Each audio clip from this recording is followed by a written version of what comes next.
Well, I guess I don't have to tell you the obvious. Has it ever been more difficult to be a so-called professional woman, specifically a professional black woman, trying to have a man today? Now, folks, I know what you're thinking here.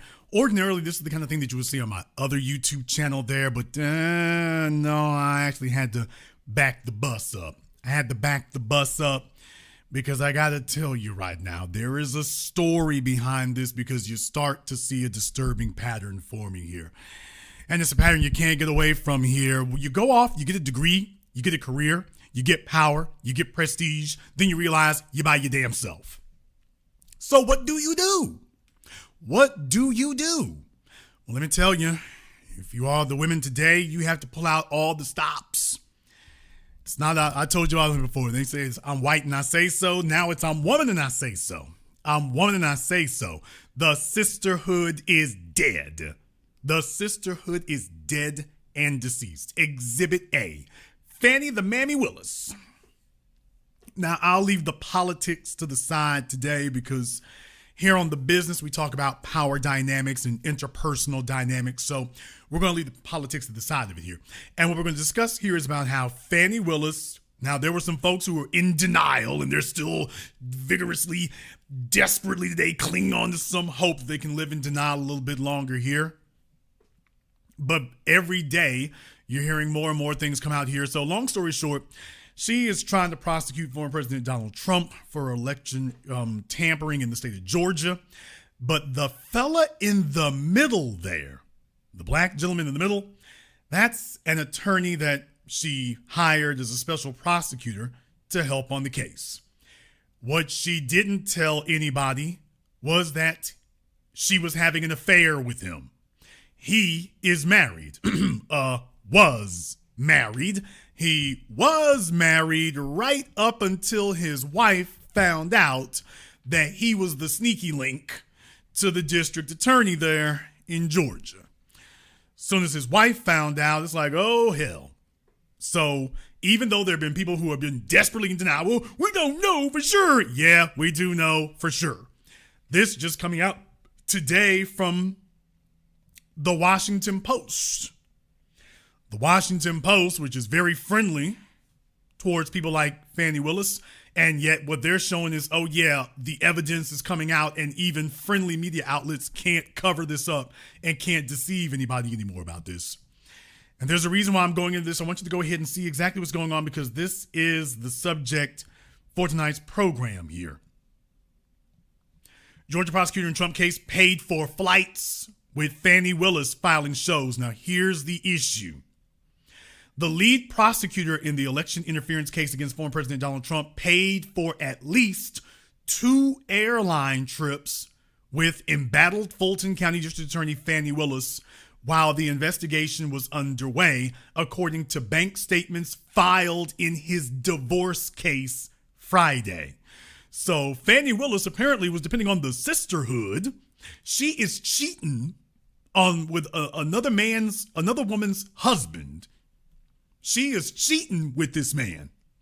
Well, the wife has filed divorce and she's gone to court and they tried to have the documents sealed. So they're trying to get them, Trump's people are trying to get them, well, Trump's associates trying to get them unsealed because the woman was in the document saying, yeah, Fanny Willis been cheating with my husband. That's why I want to divorce him. He's been cheating with Fanny Willis. And I got the documents, I got the statements, I got the bank statements, I got everything. I got proof that they've been doing this. And I guess Fanny figured the sisterhood was going to hold. I guess, is this going to be a prosecutor? Is she going to be a district attorney sending a text message to the other woman talking about, hey, heifer, no snitching? What? I'm just wondering, do you all think that Fanny Willis is going to, I know they're going to look really bad next to Young Thug and everything, but do you think she's going to write a letter to the other woman talking about, hey, no snitching? I just wonder. Now, it goes on to say here that the bank statements may corroborate an accusation leveled against Willis and prosecutor Nathan Wade by one of Trump's co-defendants that they have been engaged in an improper personal relationship.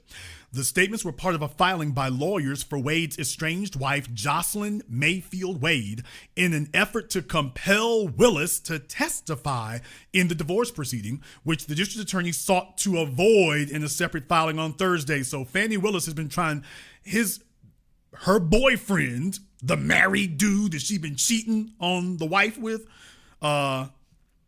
his wife has filed the papers talking about we want her to testify, and she's filed paperwork to try to avoid testifying.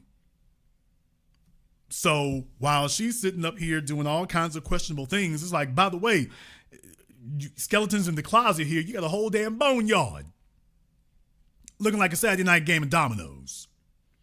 Nathan Wade purchased tickets for himself and Willis on 2 occasions, according to the statements. A trip to Miami, purchased in October 2022 on American Airlines, and a second trip purchased in April 2023 to San Francisco on Delta Airlines. Former Trump campaign aide Mike Roman, who is charged alongside Trump in the Georgia case, has argued that Willis improperly benefited from hiring Wade as a special prosecutor by receiving free travel from him. Wade, who is an attorney in private practice, has earned more than $650,000 from Willis's office for his work. So you all understand here, she's brought him on as a special prosecutor to go after Trump and his associates. And she gets to decide how much he gets paid to come on to assist them as a special prosecutor. So she's been paying him money as a special prosecutor, and then he is ostensibly using those funds to go and take her on trips.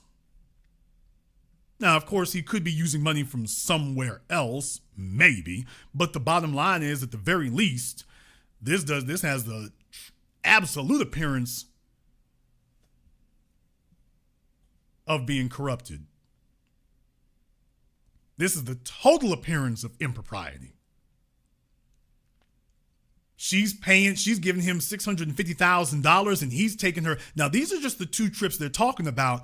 In reality, there's actually more than this. These are just the 2 that have been disclosed so far, but there's been more trips than this. There's been more trips than this. It goes on to say here that in addition to seeking to disqualify Willis and Wade, Roman also seeks to have the entire case dismissed. In his filing this month, he argued that in addition to violating the rules of professional conduct, Willis may be guilty of fraud if she accepted gifts from an employee whom she hired. Neither Wade nor Willis have directly addressed the allegations. And the spokesman for Willis said any response to court filings will happen in court. She has not denied the allegations. Just remember that. It is unknown whether Willis reimbursed Wade for the travel or what the purpose of it was. Now, this is the Washington Post now trying to play defense attorney. Y'all better quit. Attorneys for Willis and Jocelyn Wade did not immediately respond to requests for comment. An attorney for Wade declined to comment. Of all the people that she could have chosen to bring on as a special prosecutor, why on earth would you choose the sneaky link as the one that you bring on? Why would you do that? Of all the people that she could have brought on for this, why would she choose the man she cheating with? Why would you choose someone that you are sexually and romantically involved with? Why would you do something so crazy, so outrageous? Why would you do that? And I will suggest to you that this is a situation where she actually could not avoid it, because now I want you to pay attention to this next part. People, we're talking about, when I talk about power dynamics, there's a reason why your red pill gurus and your manosphere morons can't get this right. No woman wants to be with a man that she feels she has more power and influence than. And this is the dilemma that women are in today. Fanny Willis didn't like the idea of feeling that she was in a superior position to this man. So what she did was she gave him an alley-oop to try to get his name up, get his money up, get his status up, so that she feels like, okay, he's taking charge here. So it's a bit of a psychological flip-flop, but yeah, there you go. She couldn't stand the idea. She couldn't tolerate that feeling. She couldn't tolerate that. So she started going to work to get his status up. So that if, for example, if he can be the one who gets responsibility for taking Trump and friends down, well, that raises his status. I don't know if it makes him a Johnny Cochran or anything there, but that raises his status up. Then she wants to spend time with him. Now, let me go ahead and just jump off into the woods about some of these other things here. What about this man's wife? Fanny Willis didn't give a damn about this man's wife. Not about his wife, not his family, not nothing. She didn't care. I've been saying this to you all, not for days, not for weeks, not for months, but for years. Ladies, if you have a man today who's halfway worth a damn and certainly got some sort of status and prestige about him, some sort of accomplishment, he is your man. He is your husband. He is your mate. If you can hold him. If you can keep him. He's yours if you can keep him. Because everybody else out here, just understand he's got too many options. The problem is that today females, and we all know this now, ladies, I got to read y'all's mail right quick. But females today choose deficient males. All the baby mamas, all the bastard baby makers, you all choose, you deliberately select for a deficient, weak male because, well, he won't really be desirable for the same reason that deficient males choose fat females and unattractive females. Well, or to knock up a chick. Yeah, they're only going to be with you if they feel you can't get away. If they feel like you're stuck with them, okay, you can't get away. Females deliberately choose deficient males because, well, he will be easier to control. He won't be able to have options. He won't be able to get away. This is why most of these chicks out here today are like an episode of Maury Povich. Sexual history is ridiculous. And you sitting here like, what in the world were you doing with this pookie fella? I don't know. Biggest ass lie. Every female out here who's got a few pookies on her track record, you lying your ass off and you know it. And I want the fellas to just stop playing along with the lie of it, that you know why she was with him and so does she. Well, he was weak and sorry and pathetic and I felt like, well, I would have the advantage and he can't go nowhere. He doesn't have any options. So it's safe for me to invest emotionally in him because he's weak and powerless and helpless and I will not have to compete. He'll be right where I left him. Oh yeah, most importantly of all, if I want to get in some sick, demented, demonic jollies and punish him, well, he's weak and powerless. He can't fight back. So if I decide that I just want to go full-fledged devious and full-fledged demonic and start punishing him, he'll have to absorb these body blows and he'll have to absorb this torment and he'll just have to sit there and take it. So I get to be as devilish as I wish to be with no accountability and no ramifications. And this is the way it is today. Somebody in the chat room said, take his PlayStation. So ladies, this is the game. These are the rules here. And so you understand where you're at. If you want a male who actually has some resources and resourcefulness, there will be a competition and the competition will never end. You see, your ability to be 25, 28 years old is eventually going to expire. His ability to improve a person's life, to elevate a woman's life, to improve everything about her, his ability to be a protector and provider, that will never stop. That only stops when he decides to stop working. So his ability to continue being a producer lasts for decades longer than your ability to be at your peak feminine value. Therefore, he never runs out of options. And what I suggest to you all here is old Nathan Wade, Dude was like, he showed his wife, look here, baby, I can cash you out. Don't think for a minute that me being a member of this law firm or anything else makes you safe at home. I can cash your chips whenever I want to. Go ahead, file for divorce, do whatever. Me and Fanny is sitting up here on American Airlines talking about your ass like a dog. And deal with it, nigga. I'm just saying. Don't believe me. Don't believe me, believe the documents. Oh, me and her, we on American Airlines and Delta Airlines talking about you like a dog. File your case, do whatever. We live in court. You file your motion, we gonna file ours. But guess what? Me and Fanny gonna be Fanny. That's the name, right? Why do you think they call her Fanny? All right. Those fake fingernails. Fanny was like, look here, he was your husband. I got word he ain't gonna be much longer. I got word he's not gonna be much longer. Folks, this is the damn district attorney of Fulton County. This is the district attorney of Fulton County, and she's out here stealing a man.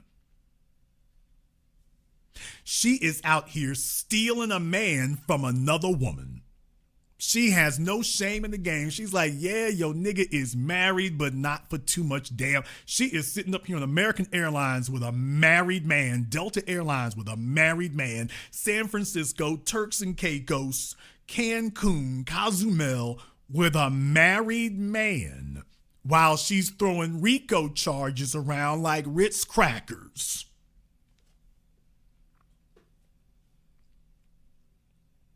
I want you to understand that.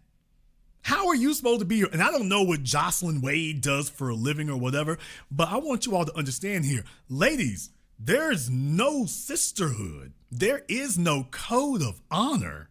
There's only a code of honor with a broke ass for a broke ass pookie.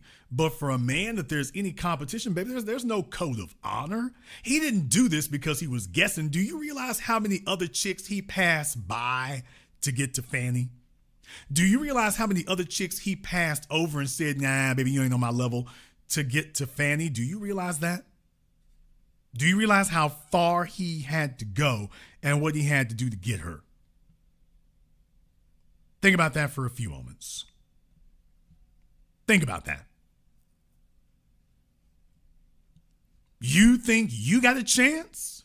You think you got a shot? Ladies, what do you think your chances are when the district attorney of Fulton County, Atlanta, she has to sit up here and steal a man? She got to do it. She is in the same boat with the rest of you. Hell, as a matter of fact, she's grimier than a lot of the rest of you. A lot of you would have been like, I don't know. Fanny was like, get your ass out of the way. Move. I ain't trying to hear nothing. This is the woman here who is in charge of putting you in jail in Atlanta if you commit a crime. She's the one in charge of putting you in jail while she is literally running for office committing adultery. Literally running for office committing adultery, definitely conflict of interest, ready to throw it all to the wind and ready to give you a life sentence. She's telling you, here, hold this life sentence and let me hop on the plane with this woman's husband. Can you imagine being in court knowing that?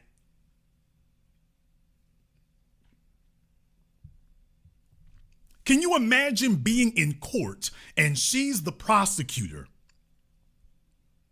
knowing that you would never cheat on your husband, you would never cheat on your wife, and here she is walking in the damn courtroom, just finished hugging the sneaky link, trying to give you 10 years.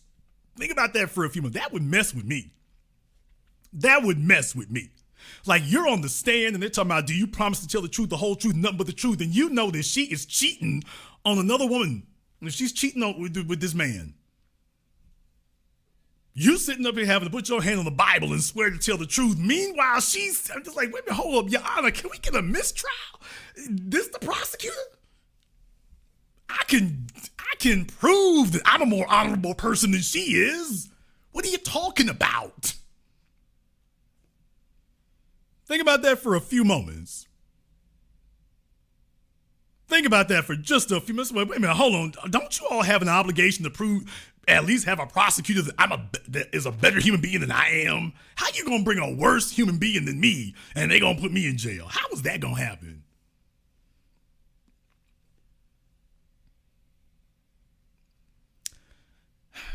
So I did this tonight because I wanted to point it out to you, and it's far from the only one. Do you all remember this story?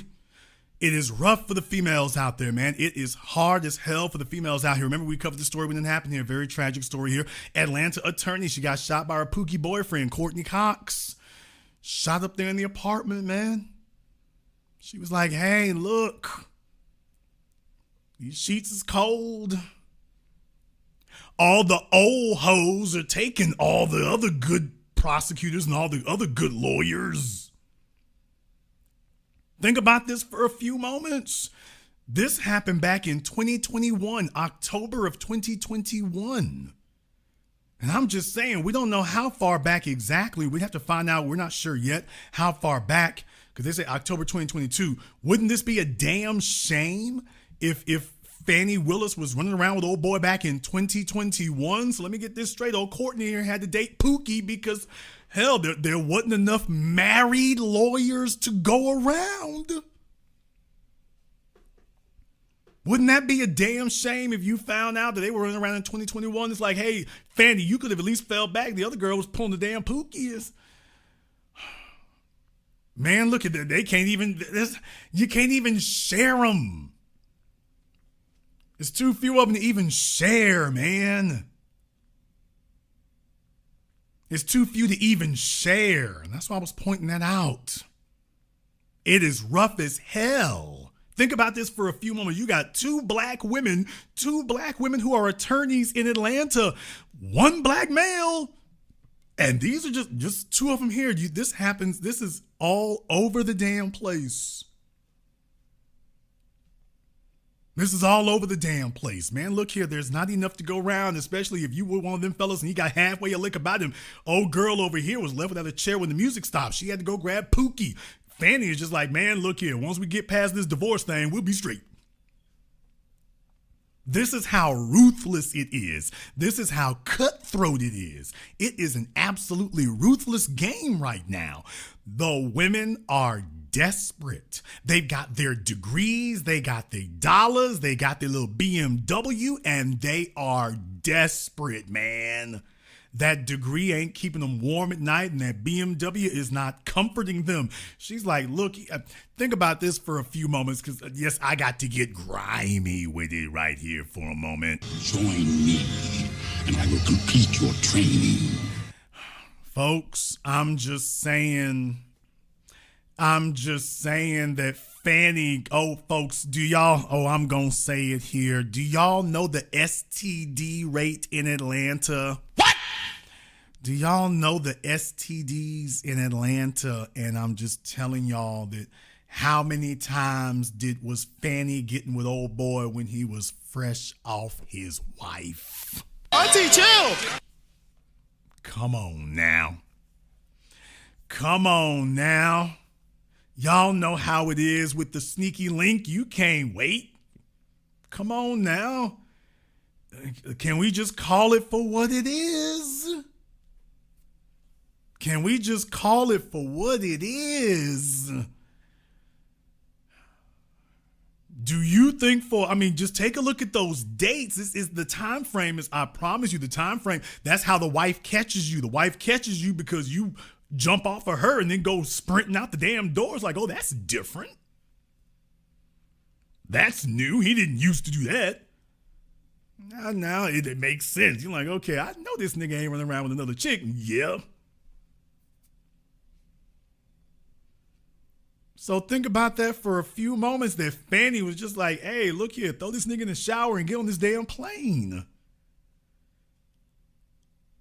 Because you know there were some weekends where he done kissed his woman on his way out the door to Hartsfield Jackson to get on the damn plane with Fanny. We going to San Francisco. He done told his wife some of anything. He's done told her some of anything. We going to San Francisco. We going to the moon. He done told her some of everything. And oh yeah, she stayed. She was right there. She was right there.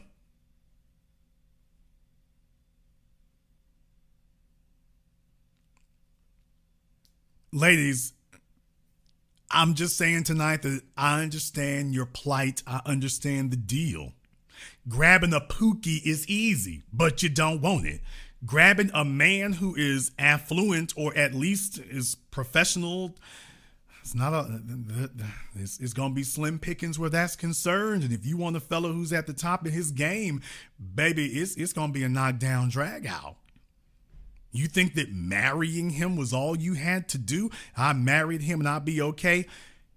Old dude has been laying up with the damn district attorney and she has been keeping him papered up. Do you see this?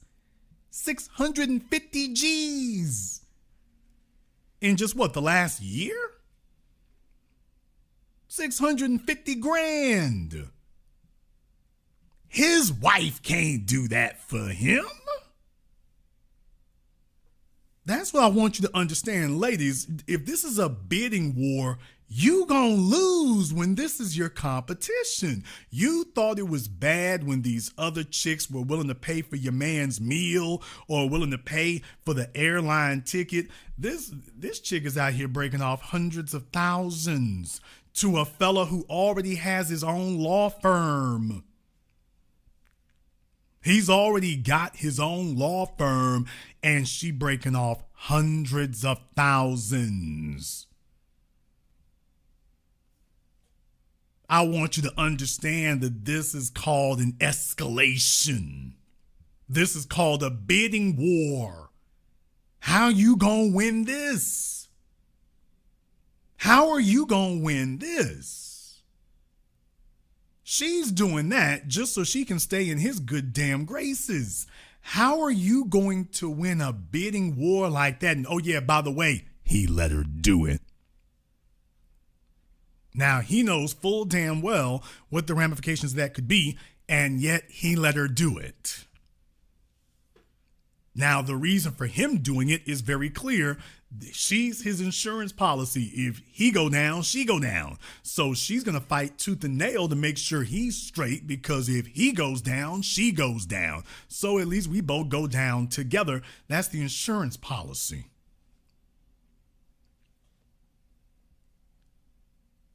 Meanwhile, the rest of you chicks is sitting up here talking about, well, I bought you a pair of socks for Christmas. What?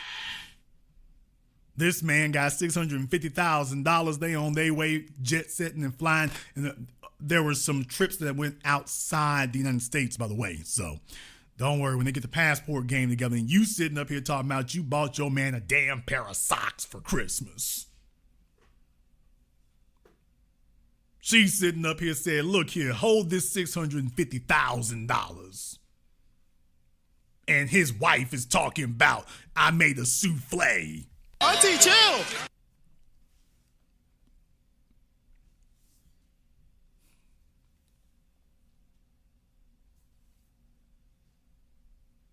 Ladies, what I'm telling you is the price has gone up.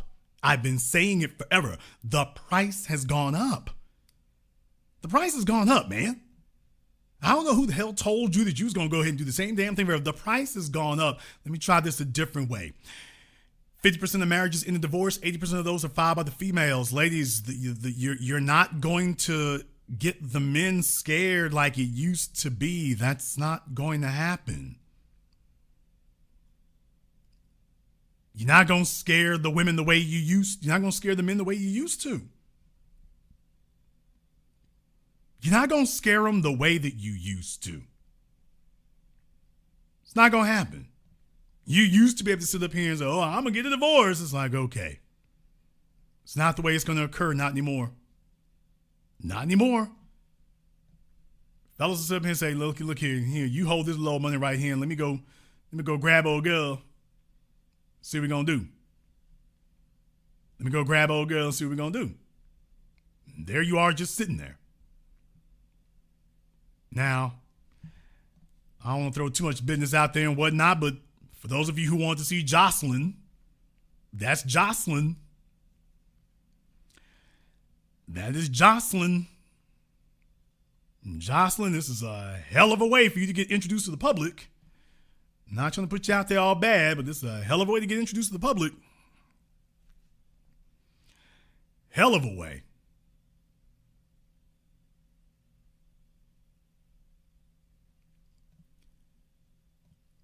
Tell me that what I'm seeing here is not true. Tell me that what I am seeing here is not true.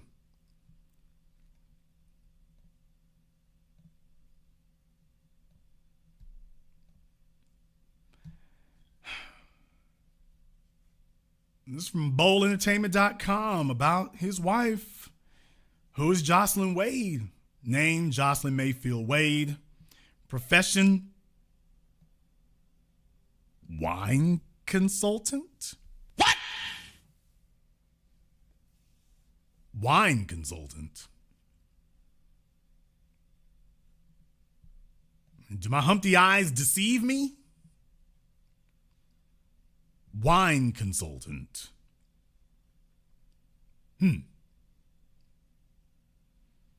Says they got kids. Oh, shucky ducky. We're going to leave it alone. Wine consultant, and then you wonder why your man was like, dude, look here, I got to get out. I got to get out. I got to go. She ain't going to sit here and keep juicing me. I got to go. I got to go.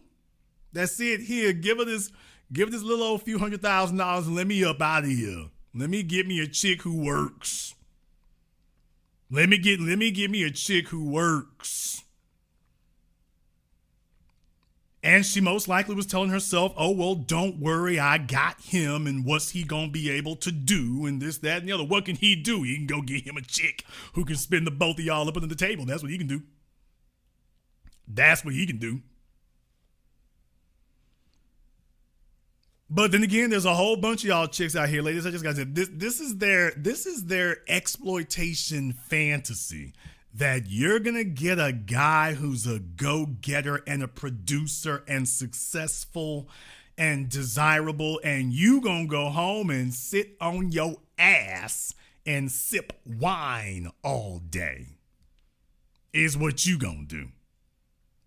Done had one kid, you gonna go home and just go sit on your ass and watch Home and Garden Channel and sip Merlot or whatever you like. That's what you gonna do. He's gonna get out here and slay dragons and fight demons for the rest of his life, and you gonna sit back and post up on X or whatever. That's all you're required to do. 49 years old, and that's all you got to do. At this point right now, I'm just saying, politics to the side. Can I really blame old boy for looking for the exits? Can I really get mad at him for looking for the exit? He's like, hey, look, man, it's now or never. No, this is not going to look good, but this staying with this is looking worse. I know it's going to be kind of ugly, but I got to go, man. I got to go. I got to go. Whatever happened next, let the chips fall where they may, but I got to get up out of here. I got to get up out of here. So that was it. That was it. She knew it was coming. Look, she can't even be mad. Can she really be mad? Ladies, if your profession is wine taster, you might as well have said potato chip eater. If your profession is wine consultant, if you are staying at home while your man works, get ready. Look, ladies, if you are sitting at home while your man is out there making moves, just understand you living on borrowed time. What happens to you next is what happens to you next. You're not stupid. You're not dumb. You want a situation where you're getting preferential treatment. You know you getting over. Ladies, if you are sitting at home looking at a television while your man is out here slaying dragons and conquering the world, just understand you know what the deal gonna be. You got to go for that. You got to go for that. You know full damn well if you're sitting on the couch while he's working, what happens next is what happens next. And you know it. You know you had it coming. Ladies, if you sitting at home smashing your butt cheeks while your man is out there working, you know full damn well you sitting here talking about, oh, it's so good that he takes care of you, my ass. You knew you had this. When you find out about the side chick or side chicks plural, just chalk it up to the game. You knew you had it coming. You knew you had it coming. And you know it. The competition is too damn stiff. The competition is too damn fierce. The competition is too damn ferocious for you to be sitting up here trying to live some exploitation fantasy. This man wants to get some nice gifts too. What the hell can a wine consultant do for a high-powered attorney? This man, ladies, can't you see? He wants to get flued out too. He wants to get some benefit. What the hell is the benefit? She's 50, going on 50 years old now.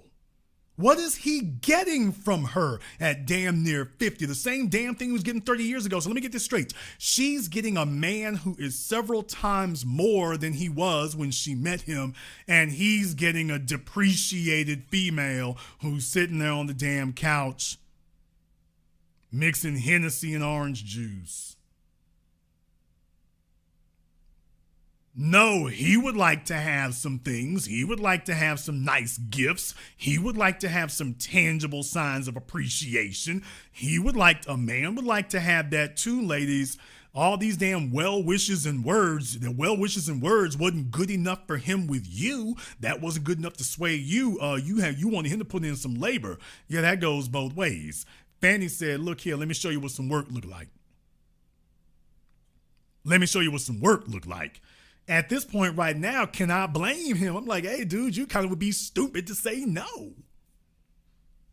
You'd be kind of stupid to say no. Let me get this straight. We got Fanny the mammy, and then we got the wine taster over here. I'm like, oh, you stuck between the devil and the deep black sea. You might need to go tip around with Fanny for a minute just to see what it's like. Just to see what it's like. In the chat room, Fanny might be over the age of 50, but she got something to show for it. She's got more than a wine tasting credential to show for it. So, there's that. So, ladies, you're in a tough spot today. I'm not going to lie. You are in a tough spot today, man. You're in a tough spot. It's hard out here. If you were ever relying on the Sisterhood, y'all know full damn well, hey, it's on and popping. It's on and cracking. What you gonna do? What are you gonna do? Where's your leverage? Short answer is there is none. The short answer is there is none. Every female sitting around you would be perfectly fine to take the man you got and put in work for him. While you talking about, I landed him and I got him married. Let me kick my feet up. And every female around you is like, boy, if I was with him, I would work 60 hours a week. I'd work 60 hours a week. Okay. Y'all can come out here with that damn Pookie pay plan if you want to. Sooner or later, even the biggest beta hoe fella wakes up and realizes what his value really is. He realizes what his value really is, and there's a whole lot to be said for that, because across the board, more men are waking up and realizing that, and they're not just taking the crumbs and the dregs sloughed off the table. If you agree with what I'm saying here tonight, fellas, if I'm telling the truth tonight, fellas, give me the money bag emoji in the chat room and hit the likes button for me. It's almost 3,000 people in here live now in just the first 39 minutes. Snowstorm's been through. The internet connection's holding pretty good here tonight, so. But if I'm telling the truth, fellas, give me the money bag emoji and hit the likes button for me. Or if they don't like the program, let me go ahead and wrap it up. Also, I want to go ahead and send a shout out to my man, W1 Chucky Woo, completing the training here tonight as always. Thank you very much for your support. Thank you to everyone who has contributed to support tonight's program on PayPal, Super Chat, Mark Square, James Green, Ivy the Great, and everybody else here. Thank you very much for your support here tonight. And I'm doing this here because I want to put this in perspective for you. The game's changed, ladies. The game has changed. If nobody told you about this, nobody informed you about it, the game has changed. And some of the things that you used to be able to get away with, you will not be able to get away with. And right now, paradigms are shifting. Jason, what do you mean? Let me go ahead and drop one on you right now. This just in, hot off the presses. Hot off the presses. Sports Illustrated's publisher lays off most of its staff, the union says. Sports Illustrated. Sports Illustrated, SI. I'm going to read from this very, very briefly here. The future of Sports Illustrated was uncertain Friday after the publisher of the iconic magazine and website laid off most or, quote, probably all of its guild-represented staff, its union said. In a memo sent to staff viewed by CNN, the magazine's publisher said it is, quote, laying off staff that work on the SI brand. Authentic Brands Group has owned the magazine and website since 2019. It sold the publishing rights to Arena Group, but the company missed a recent payment for those publishing rights, and ABG revoked them, the publisher said in its memo. Quote, this is another difficult day in what has been a difficult 4 years for Sports Illustrated under Arena Group, previously the Maven stewardship, the union said in a statement on X. We are calling on ABG to ensure the continued publication of SI and allow it to serve our audience in the way it has for nearly 70 years. ABG in a statement did affirm that Sports Illustrated will continue, but did not provide details on how. ABG said it terminated Arena's license because it did not pay the quarterly fee, quote, despite being given a notice of breach and an opportunity to cure the breach.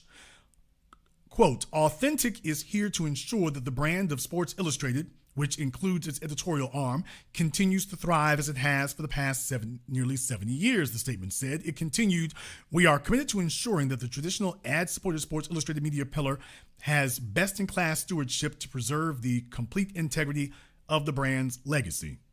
Arena Group and a spokesperson for Manoj Bhargava, the 5 Hour Energy founder who owns a majority stake in Arena Group, did not immediately respond to a request for comment. The union said it expects the Arena Group to honor its union contract and for all its employees to be treated fairly. We have fought together as a union to maintain the standard of this story's publication that we love, and to make sure our workers are treated fairly for the value they bring to the company. Now remember this, we have fought together as a union to maintain the standard of this story's, I guess it should be storied, publication that we love. Mitch Goldich, NFL editor and unit chair, said in the union statement, it's been a difficult few months for one of the most recognized names in sports journalism, and the entire future of the brand is uncertain. In December, the Arena Group fired Sports Illustrated CEO Ross Levinson after an embarrassing debacle in which Sports Illustrated was caught publishing stories with fake author names and profile photos generated by artificial intelligence. Levinson was replaced, effective immediately, by interim chair executive Manoj Bhargava, the 5 Hour Energy founder who owns a majority stake in the Arena Group, said Vince Boderford, a spokesman for Bhargava. Now, here's the issue. It says here it's been a difficult few months, but that's not true. We fought together as a union to maintain the standard of this storied publication that we love. To maintain the standard of this storied publication that we love. The standard of this publication that we love. And I just got to thinking to myself, I said, self, what is the standard that they're upholding at Sports Illustrated? What exactly is that standard? And in the last 5 years, well, the standard certainly has changed in one regard, How many of you remember this? Oh.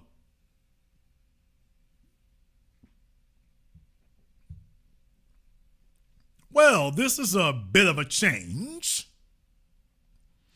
Yeah, this is a bit different in the last few years since Arena Group took over. Yeah, they certainly have had a perspective on their readership. They certainly have. Oh, no, I ain't done. Oh, there's others. Come on now. They've had whole years now where they're like, we are here to expand what the men should be thinking. Yes, this is them telling us what we should want. That, yeah, what you all been thinking about and been wanting, that's the problem. The problem is that you want that over there, and you shouldn't want that. That isn't what you should want. You should want what we bring you instead here. We're here to help you to open your eyes a little bit better and to see what you've been thinking about incorrectly here. So here's what you should really be thinking about. A radical change from what we saw before. Oh, yeah, and one more here. I could do this all day. I'm not going to. I could do it all day, but I won't. Why, there's Elon Musk's mother. Now, Elon Musk and his white supremacist tendencies to the side. I wonder how much he paid. I wonder how much Elon Musk paid for this vanity project for his mom.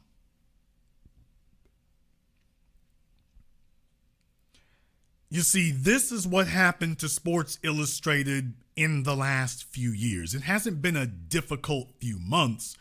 It's been a hell of a few years lately, and they've moved in a specific direction. They have moved in a very certain, very specific direction. And the direction has been very undesirable. Now, this is all very interesting because you see, when you have these magazines for women, these magazines for women don't grab a bunch of old men and put them on the covers. And they don't grab a bunch of fat, chubby dudes and put them on the cover either. The fellas gotta be young, chiseled abs, built arms, broad shoulders, square jaws. That's what the women get. You don't have any magazines telling the women, okay, well, look here, we bringing in DJ Chubb Rock. They don't get that kind of treatment. They don't get any of that. So what I'm trying to tell you here is that in many cases here, what's happening is that you're being fooled into thinking that we're going to be desperate. And that works perfectly fine as long as you can keep the men desperate. But I'm just letting you know that it's not the men who are desperate now. It's not the men who are desperate. When you have this kind of thing being thrown at you right here, it's not the men who are desperate. The guys who go for this are the guys that you don't want. They're weak. They're powerless. They're helpless. These are the guys that you don't want. As a woman, the type of guy who goes for this, the type of guy who's okay with this, he doesn't want it. You don't want him.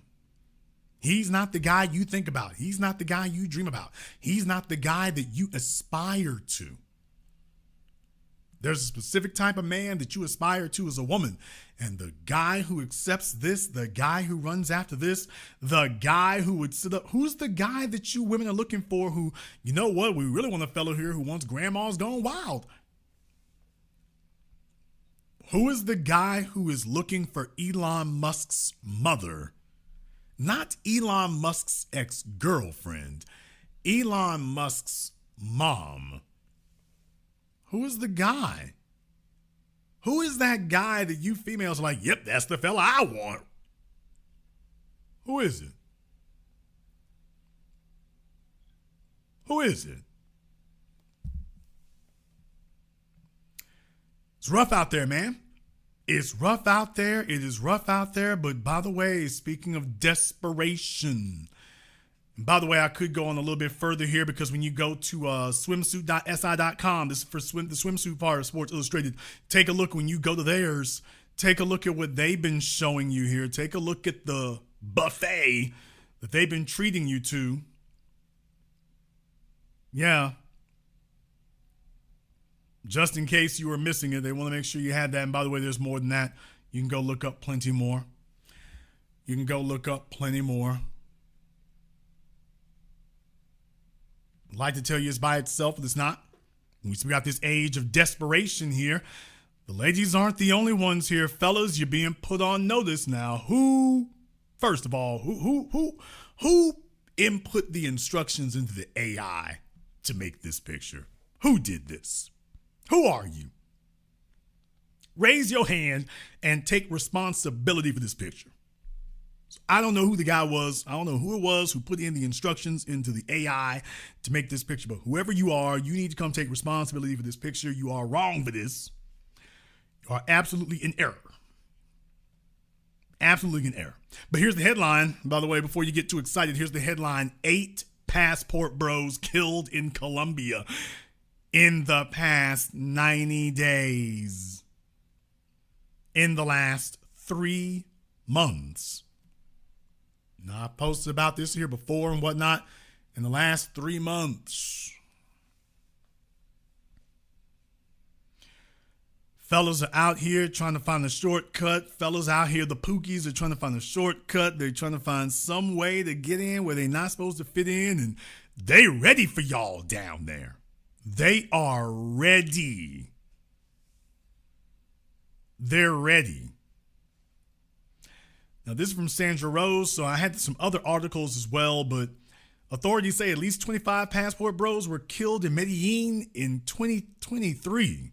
4 Americans were killed in Medellin in November alone. 59-year-old Gregory Owens. Boy, he looks like a Gregory Owens, too. No shade on your brother. No disrespect.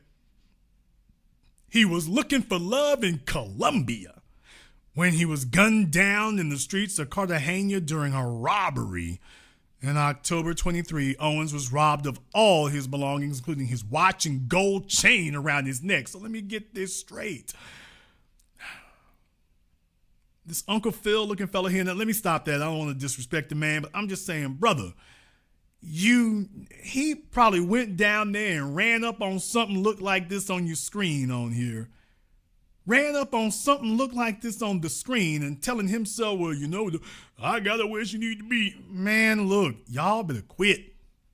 You all better stop, man. 59 years old. Give it up, Jack. 59 years old. Give it up, man.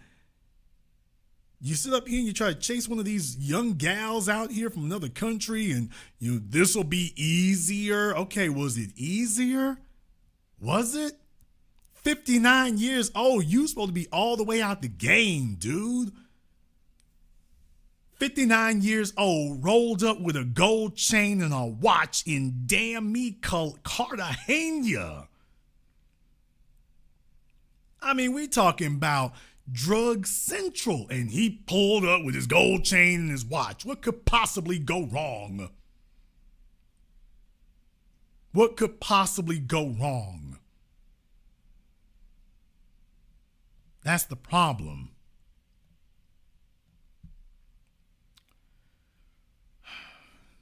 The U.S. State Department helped the family to cut through the red tape to bring his remains home. Johnny Jerome, 45, was found dead in a jacuzzi in a luxury hotel suite in Medellin on November 2nd. He was killed the day after celebrating his birthday with a cousin and 2 women he met on a dating app.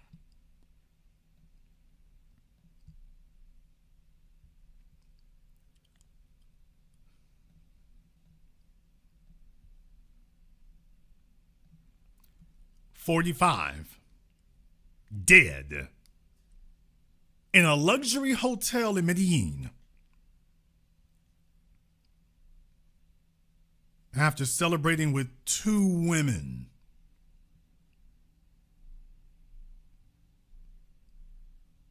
You can tell that's just a classic setup. Most likely was some fellow talking about, don't worry, it's safe down here. Don't believe what them folks be saying, blah, blah, blah, blah, blah. Philip Mullins. By the way, was his cousin killed, I wonder? Celebrating his birthday with a cousin. If the cousin was male, did the cousin get killed too? Where was the cousin? Where is the cousin? Philip Mullins, a 32-year-old Tennessee man, by the way, Mr. Gregory up here. Yeah.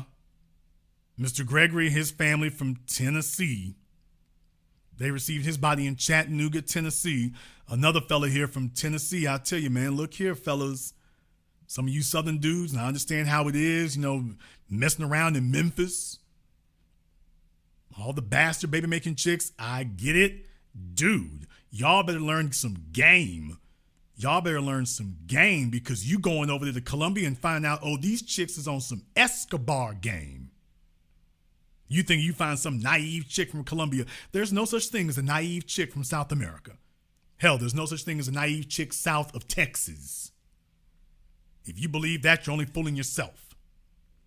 Philip Mullins, a 32-year-old Tennessee man, was found dead in a room at the upscale 1 Million Suites Hotel in Medellin after a night out with a woman. Y'all see a pattern here? Luxury hotels, upscale hotels. These guys are thinking that upscale and luxury in third world countries means the same thing in America and has the same protections. Just because they got a Gucci store does not mean you are safe.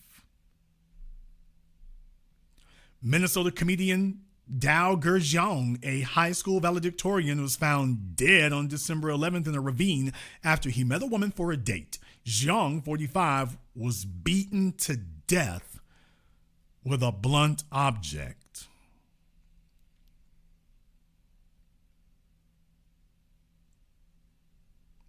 Four people, including a minor, were arrested and charged in Jeong's murder. I'd like to get more details about that to find out if that truly squares up with the passport bros thing. That sounds a little bit different, but it does tell you all the dangerous situation that you're in.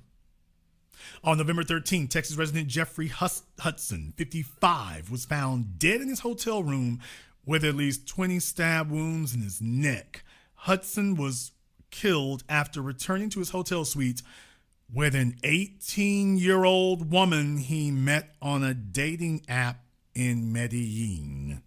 What?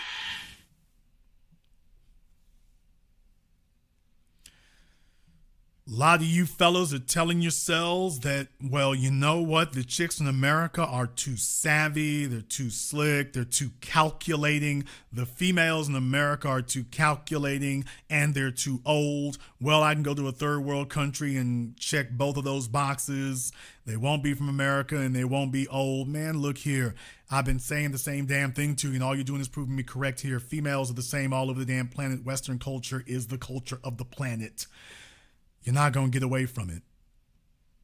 You're not going to get away from it. All you're doing is going someplace and getting lured. You're just falling for bait. You're just falling for bait. You're falling for bait, man. Yes, I'm going to say it.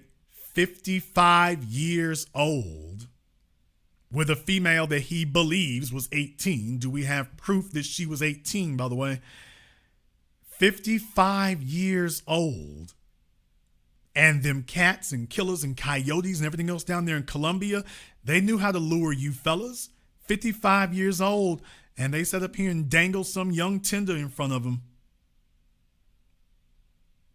They dangled some young tender in front of him, and he's like, okay, this'll work.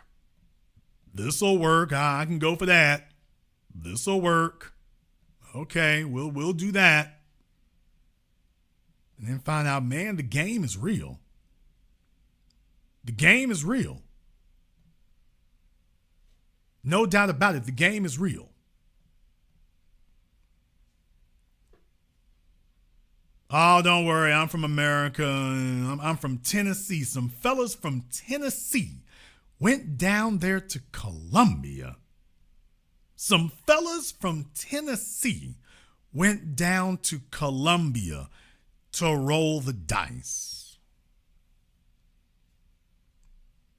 Meanwhile, over here in Georgia, they throwing it day and night. Over here in Georgia, you got professional females paying bills over here in Georgia. And you trying to get yourself down there to Columbia. See if we can do something slick. Never mind the fact that the predator's waiting. Some of you guys have gotten older in life and you are just going to be easy pickings because you never really got yourselves together socially or mentally to prepare yourself and just be like, hey, I'm not going to be an easy mark. Now you've gotten older and you don't have the youthful resources you used to have. So now at this point now, you just like, hey, I'm a walking ATM. Let me see how far I can get if I'm just a walking ATM. Let me just put all pretenses to the side. Man, let's just trick it all off. Find a young chick and it's just like, well, you know, it'll be okay. I mean, she here and I'm here. And as long as we having fun, and, you know, it ain't going to be the cutest thing here, but as long as we can get along here. And you're sitting up here making things transactional and you're listening to guys with prostitutes. And by the way, that's the part that we didn't get into here. They talk about they were women. These are young women. By the way, were these prostitutes? I mean, let's just keep it on the bricks. Were these straight up prostitutes? Were these just good old fashioned straight up prostitutes? And the American media doesn't want to say those words. So they sitting up here talking about young women. Oh, they met them on a dating app. Okay, are these prostitutes? The police down there know. The police know if they're prostitutes. Of course they do. And that's what I'm saying, by the way. Has anybody asked about that? Has anybody asked about the prostitute dimension? These fellas went down there. What were they looking for? What were they looking for? Did they find it? That's the issue I have. Some of you fellas are sitting up here when we talk about being desperate. I'm saying that for a reason. It's not just the women who are desperate now. A lot of you fellas are in the same boat. A lot of you fellas are in the same boat. However, you might disagree. Therefore, the telephone lines are now open, and the number is 646-787-1933. That's 646-787-1933. Your personal access code to the program that all your favorite YouTubers love to hate watch. This is the one. Want to send a shout out here to my man Wayhep31. Thank you very much for your support here in the super chat tonight. We appreciate that as always. B1S, and this is The Biz. And to my man B1 Media is a lifesaver. As always, thank you very much for your support, brother. I appreciate that. And to everyone here, we're starting off the new year, and I appreciate every single one of you who does that because lip service is not service. But thank you all very much for your support in this matter here, for some sane, rational conversation and discussion. As you notice in here, we're not dumping on anyone for that, but we are laying out the facts because we are grown folks here and we are laying out the facts. And I'm just laying out the fact that, by the way, yeah, it's rough out here. It is rough out here for the women. It is rough today. You sitting up here telling yourself, look here, I'm going to get in where I fit in. And then you looked up one day and after all those years of chasing the degree and chasing the career and shaking off the bastard kids. And it's just like, man, when you got done, that was it. You with the old church deacon, you with the old rundown dude, you laying in a hotel with somebody's husband, like things you told yourself you would never do. And there you are sitting there with a smile on your face. You sitting up here with can we just say it? How many times was Fanny sitting in a hotel room somewhere with her married dude, with his wife ringing the phone? Damn! How many times did that happen? How many times was she sitting there in bed, naked as a jaybird, next to him with his wife, calling on the phone, with his wife texting him, with his wife talking about the kid needs this, the kid need that, with his wife asking questions. How many times was his woman texting him, calling him, and he's sitting, and Fanny's sitting right there? This is the game today, ladies, with Fanny sitting right there while you on the phone with him.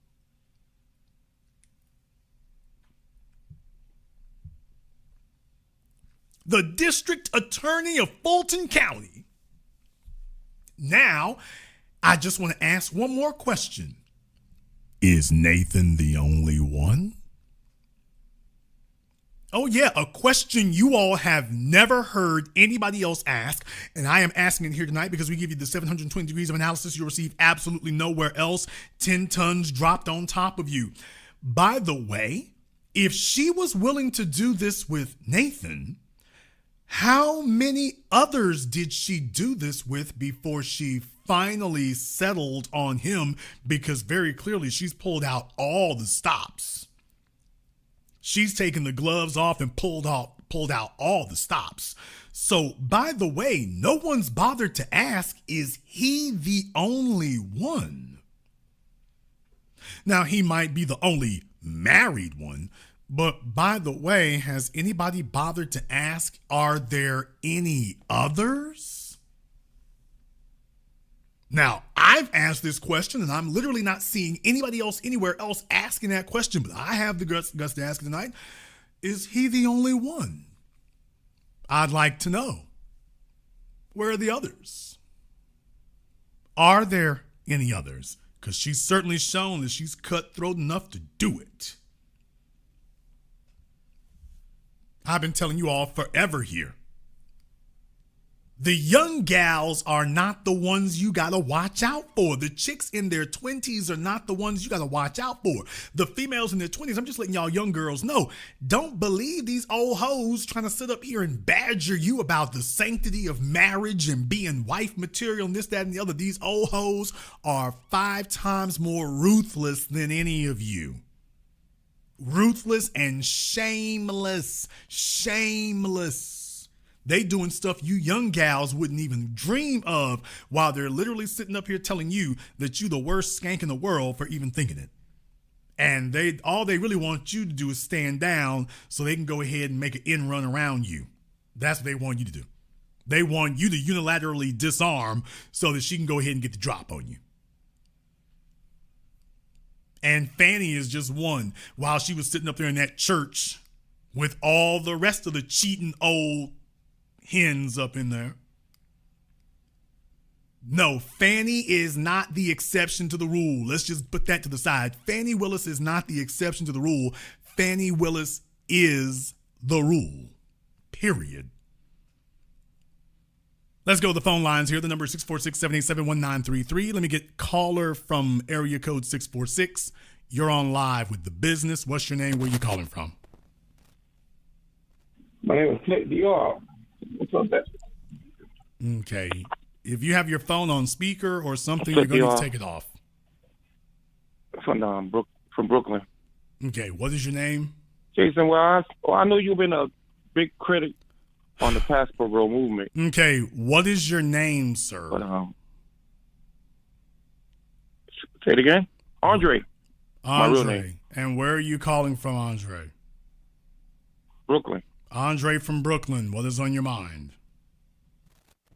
Yeah, your whole criticism of the passport bros, you got to slow it down a little bit, because you talking about isolated things that happens in life as well as in America. So overseas, it happened just the same. So it should be a big deterrent for brothers to go travel for better options, global maxing, you know what I mean? Better opportunities overseas. Okay, sir, Western states, here's the problem. The problem is the entire argument of the passport bros is to get that they were going overseas because they were assuring us all that there was a different class of female over there. And now we're showing you that Colombia is a hot spot to get killed in. So it apparently is a complete lie. There's not a different type of female over there. As a matter of fact, there's a more scandalous, ruthless type of female. Exactly where they promised us that was going to be different and safer. Well, that's not a regular that pushed by a lot of passport bros. Some people talks about like going in there and finding a relationship. Some people just like to have a good time, and it's easier to get with a girl overseas because of the whole hypergamous and men. They look for men that are you, sir. And it's the same they know thing. that men in the United States. It's easier to bring some money. You're using the phrase. Much. It's easier So to it's get the with, hypergamous sir. You're about, using the phrase. Right? It's So easier to why get not with. Utilize it overseas, sir. Calm yourself down.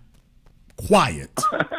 You're trying to use the phrase, it's easier to get with. No, just easier to pay for prostitutes and sluts. And take a look at the price.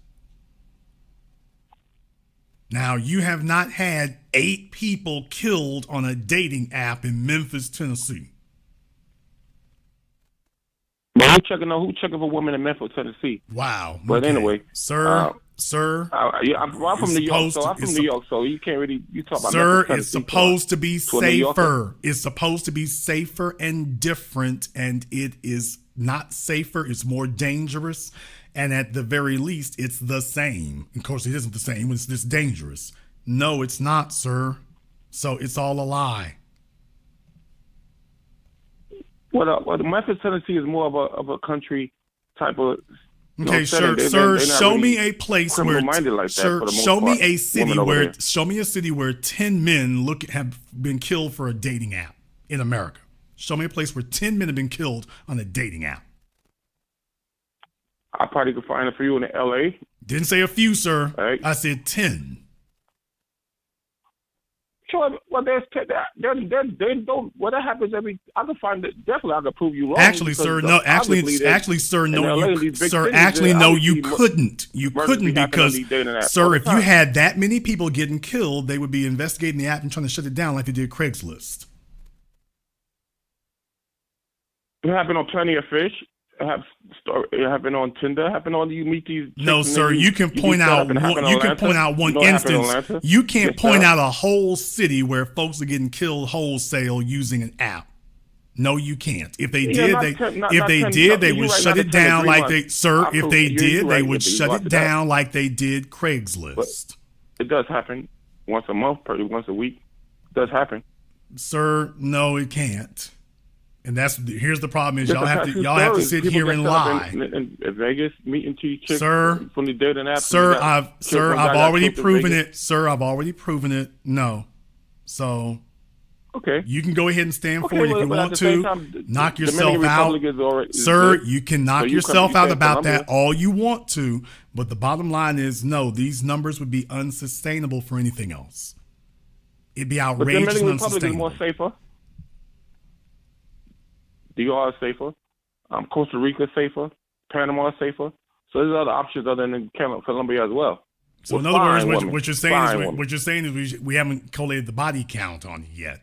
But the bottom line is, sir, sir, you're from New York. There's plenty of chicks from the Dominican Republic who are in New York. True, and I know quite a few. But at the same time, straight from the tree, sir. They're first generation, but they're first generation. But they're first generation. But they're first generation. Right. But they're first generation here, sir. I understand that, and I know quite a few. These are chicks who are born. No, sir. These are chicks who are born. They're more culturally sound. Sir, calm yourself. And sir, calm yourself, sir. You're very emotional. Calm yourself. I'm not emotional. These are females who were born in the Dominican Republic. Like another man coming back at you. Sir, you're going to quiet yourself. I'm hosting my program. These are females who were born in the Dominican Republic, and then they end up in New York. So that's what happens in New York. They're not actually born in New York. They were born in the Dominican Republic, and they immigrated to New York. So you're a liar on both counts. Okay. Now where are your people from? I didn't lie to you. Now where are your people from? I mean, born in DR. Where are your people from? I'm not arguing your point. Where are your people from? My people from the South, No, North sir. Carolina, No, sir. side, No, sir. my Not with that accent. No, sir. Not with that accent. Newport News, Virginia, up there around the area. Sir, if you don't quit. Huh? If you don't quit. Nobody moves from the South What and do you mean goes don't to quit? New. First of all, you have an accent. Second of all, nobody moves from the South. My to go last to New name, York. my last name is Williams, man. I'm from FBA. You want me to prove that to you? Just my accent. I may sound like people always say I sound like I have an accent, but that's where you're coming from. But I proved that I'm definitely FBA. He's Williams. My last name is he's Williams with a Haitian accent. Williams. My father. He's Williams with a Haitian accent. He moved from the I South got to married go. to He moved I was from the married to a Haitian South wife to at go one to time. New York. Who does that? What's that? Everybody's trying to get out of New York and head south. He's talking about his folk from the South and he's moved to New York. Who the hell does that?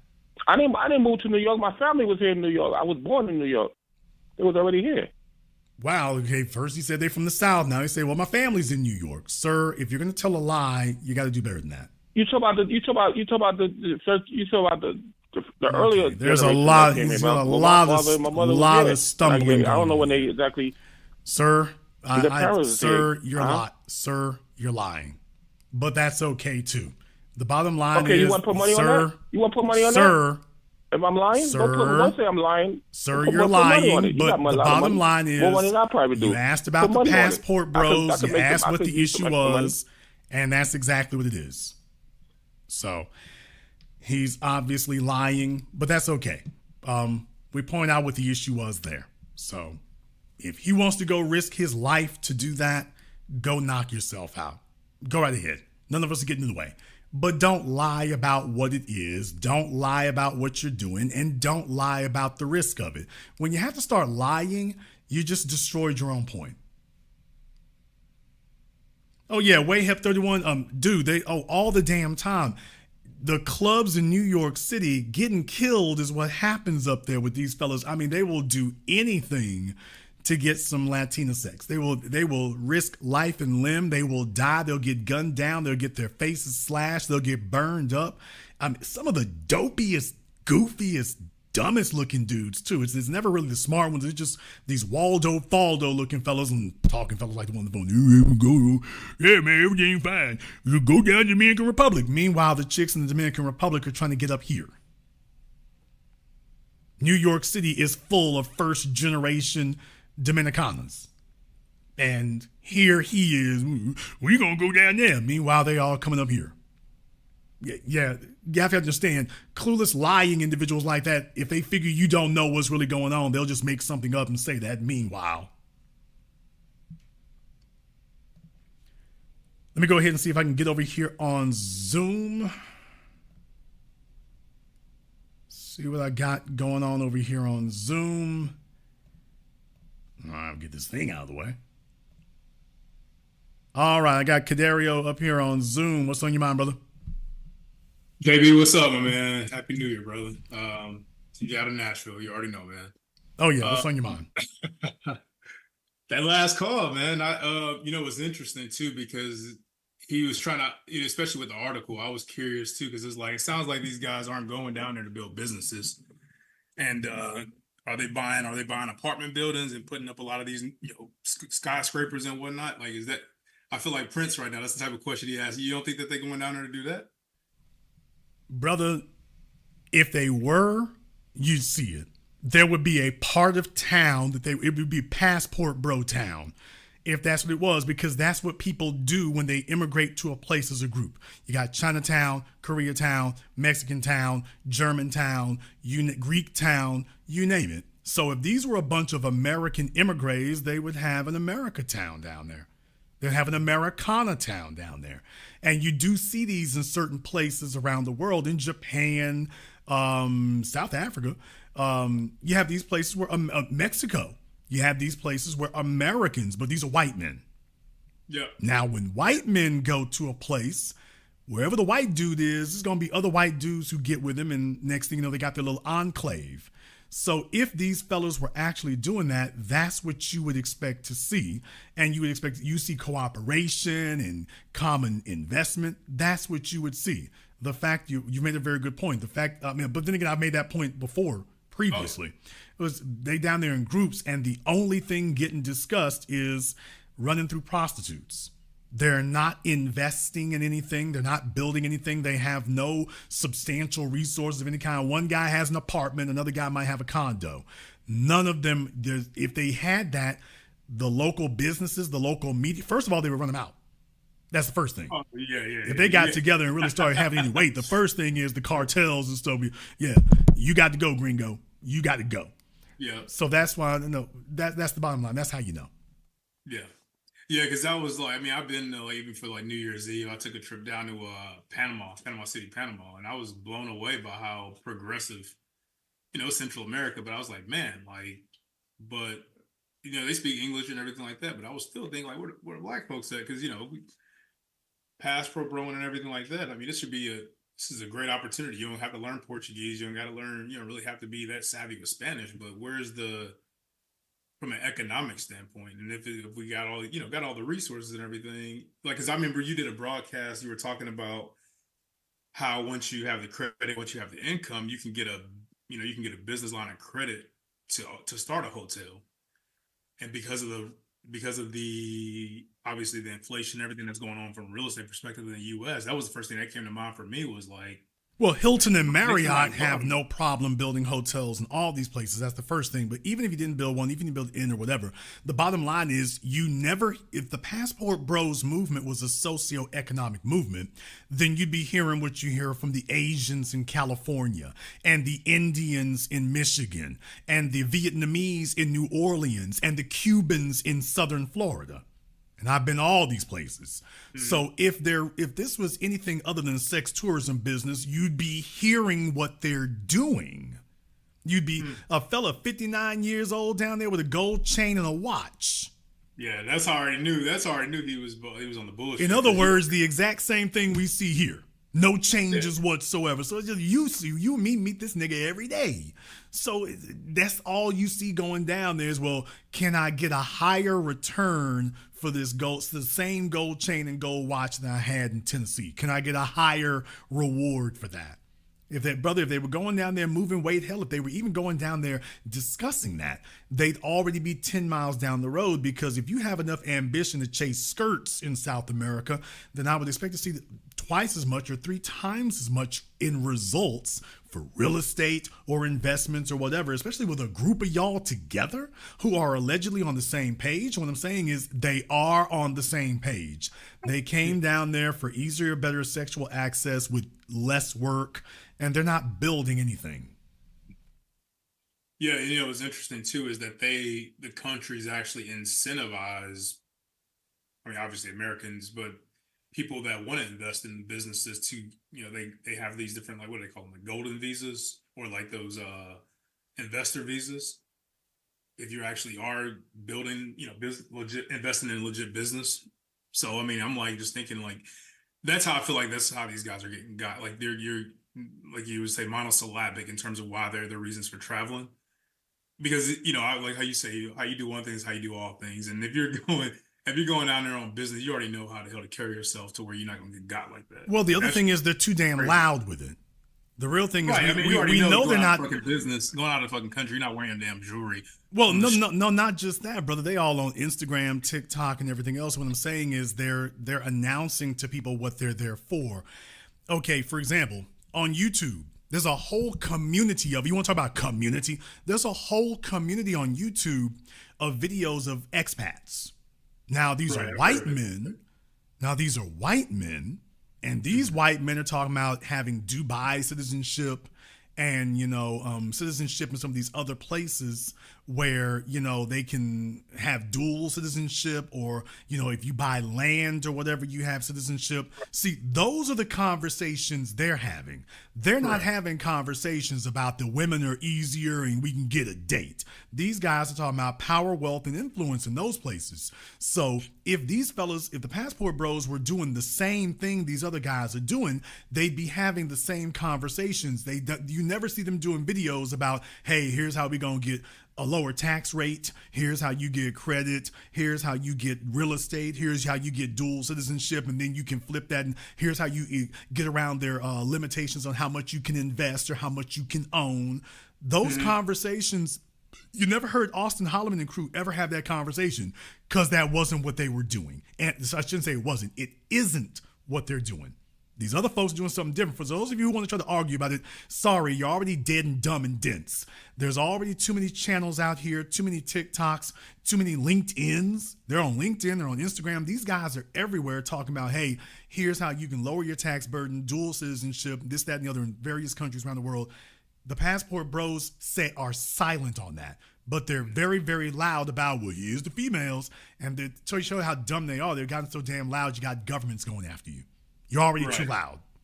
Exactly. And I think that was one thing that's super telling, too, is like we compare it is, first thing I noticed, even when last night I was looking at the guy was going through Paraguay, and he was even talking about Colombia.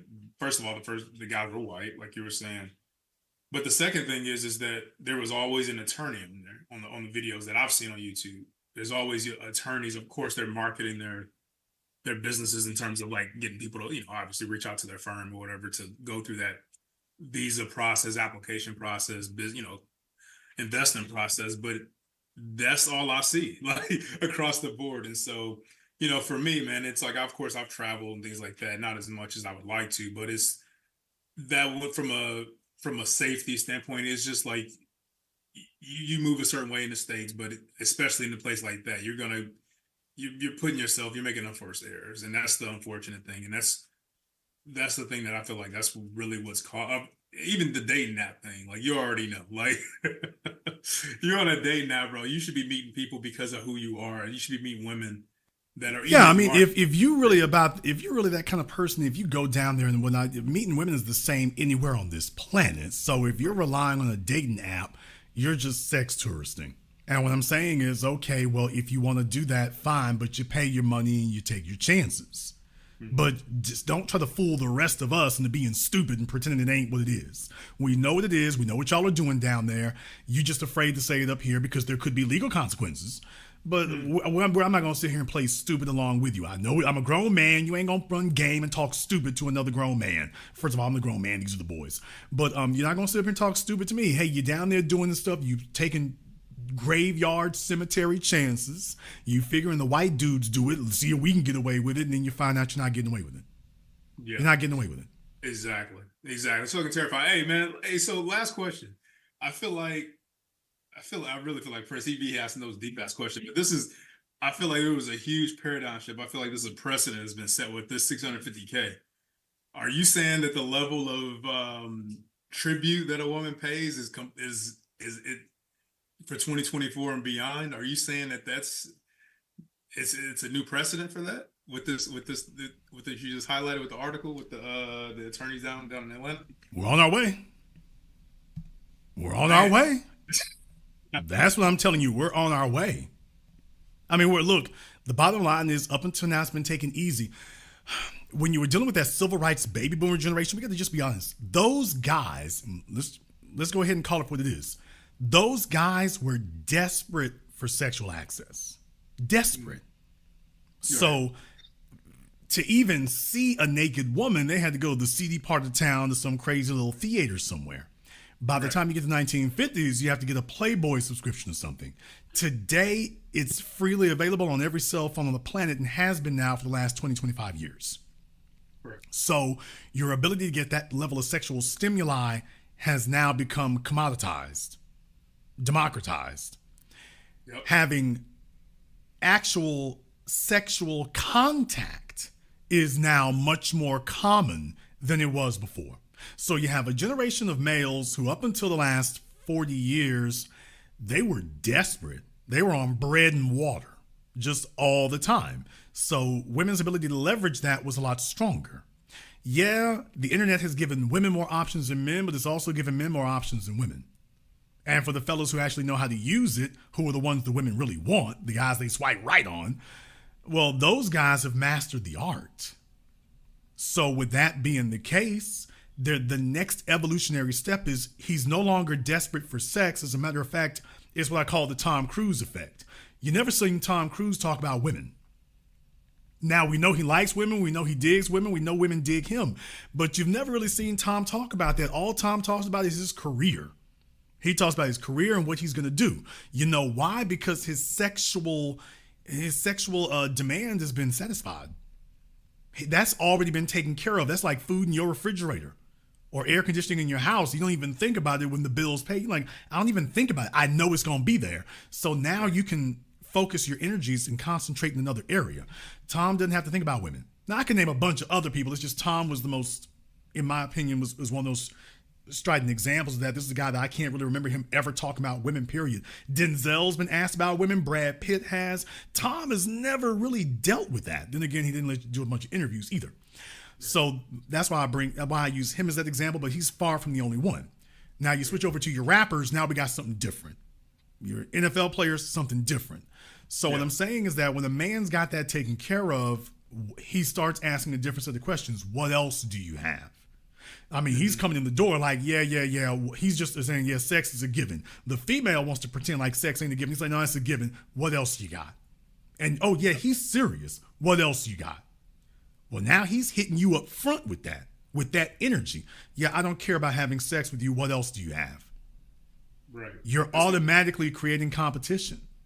There's already automatically competition. So what I'm saying is that for the men today who actually have their act together, sex is a given. They want to know what else you're doing. And right now, I'm just letting everybody know, hey, it's turning to a situation of dollars. You're going to have to start paying tribute. Fellas are not going, the women are sitting up here talking about their daddy. Here's the problem. Your daddy from the civil rights generation. We don't want to be like him. Right. The men, with all that talk there, and I know Kevin Samuels popularized that term about modern women. Yeah, but what about, I'm popularizing the new term, modern men. Modern men are not moving the way their daddies and granddaddies did.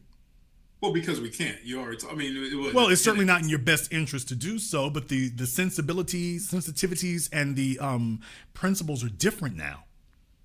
Mm-hmm. Thus, the game has totally changed. Our sensibilities are different. We are no longer seeing sex as this huge, desperate commodity anymore.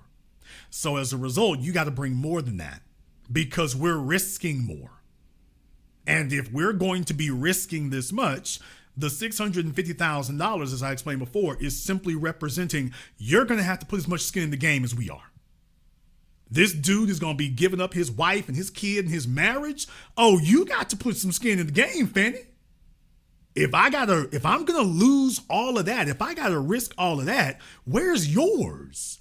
So you just get to sit up here and lay up and then you get to go back on down to the DA's office? Oh, no. That's not worth it. So, and I'm just saying that was smart. That's smart. That's what I was saying. Hey, if I go down, we going down. But if I got to give all this up, you going to have to put some skin in the game. And what she did was she just showed, okay. And this, I'm just letting fellas know, this is the way going forward, but only if you're a man who's got some accomplishments under you and got some leverage. For everybody else, you're going to be ass out. So that's why, there's where the confusion is going to come, because most guys will not be able to get that kind of reaction. Thus, they'll be saying, these women ain't acting like that. No, they're just not acting like that for you.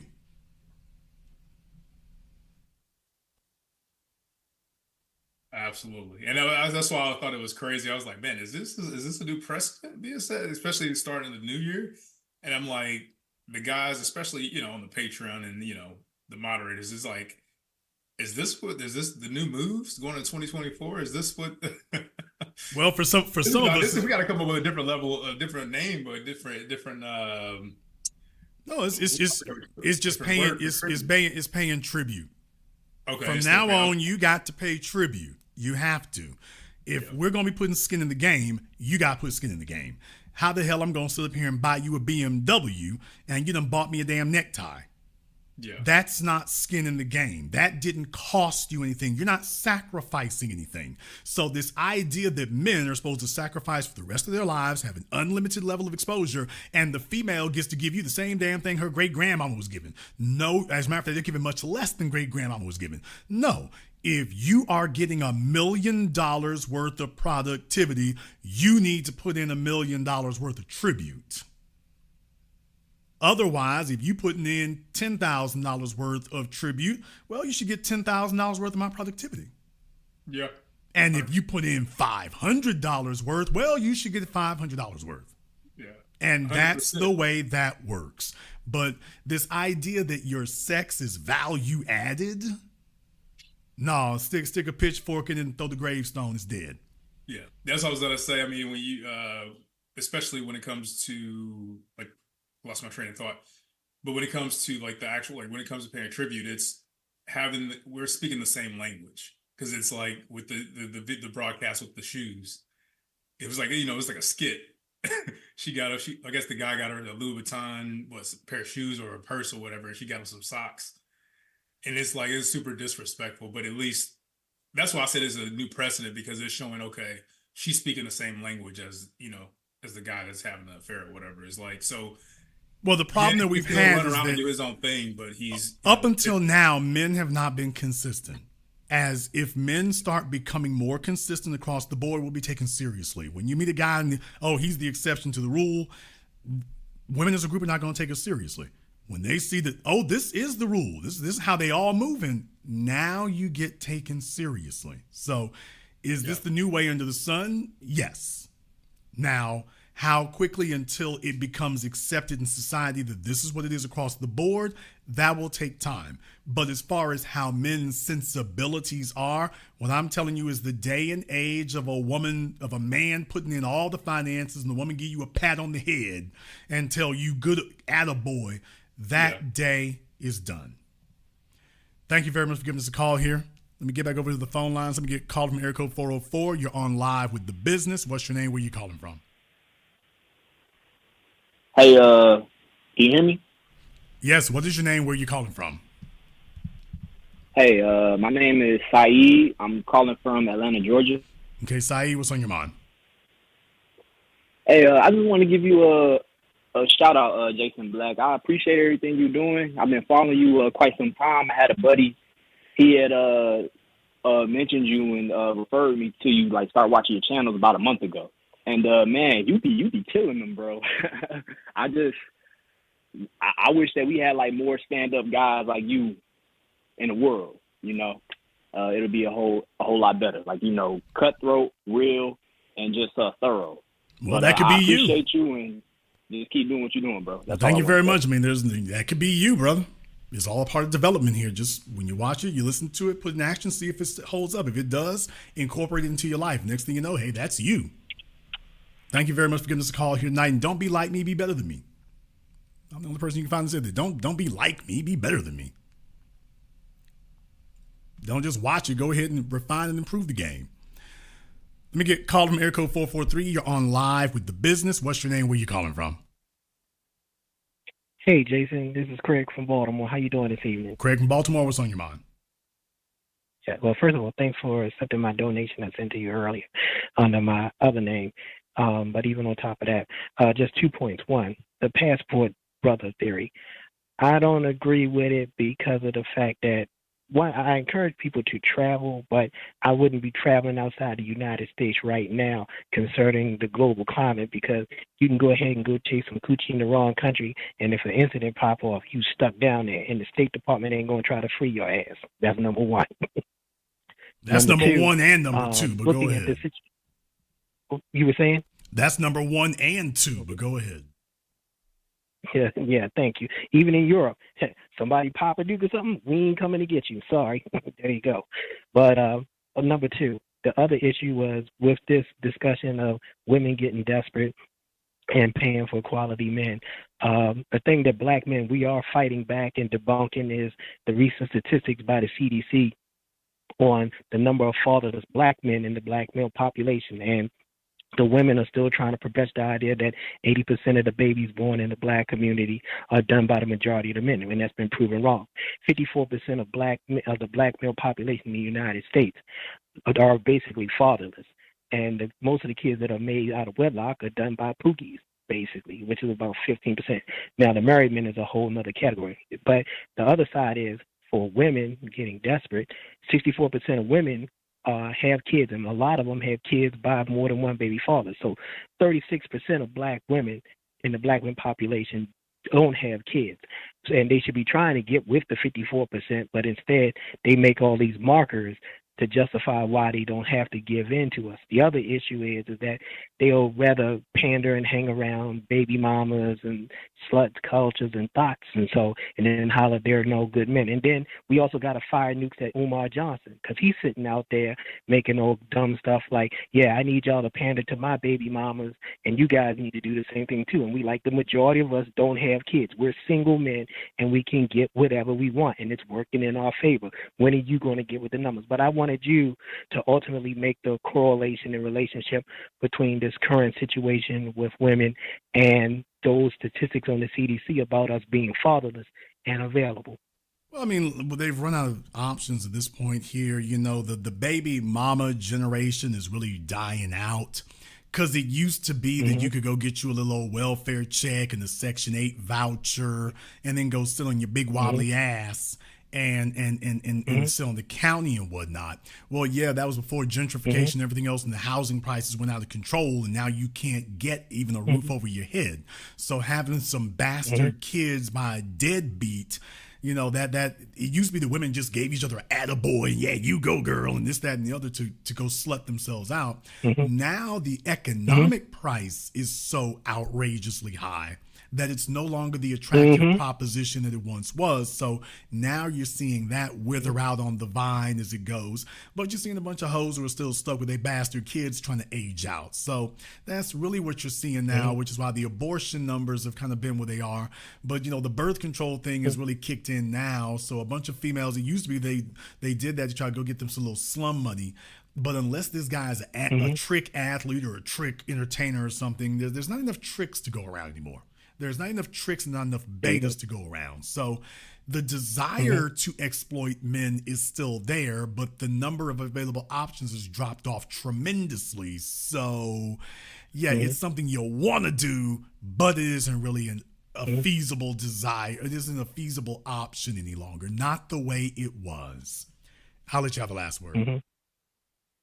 Oh, well, check this out. I know even on dating apps, you know, dating apps have programmable algorithms, and so for what your search count is. And so, like, if you say, like, a guy like me who's 50, if I say I would like a woman between the ages of 30 and 50, it will design itself to gear you to women who are near 50 as opposed to women who are 30 with a whole lot of baggage, because they don't want you to do that option of, I need a younger woman that can do things that can benefit me, i.e. have a kid, a woman who doesn't have kids, because the whole market is so saturated with baby mamas and people trying to rehash their little tired careers. And so it's done. It's beat down and worn out. On the internet, the majority of what you're going to find on the internet, and that means Facebook, Instagram, whatever, you're going to find old aged out hoes and young baby mama sluts.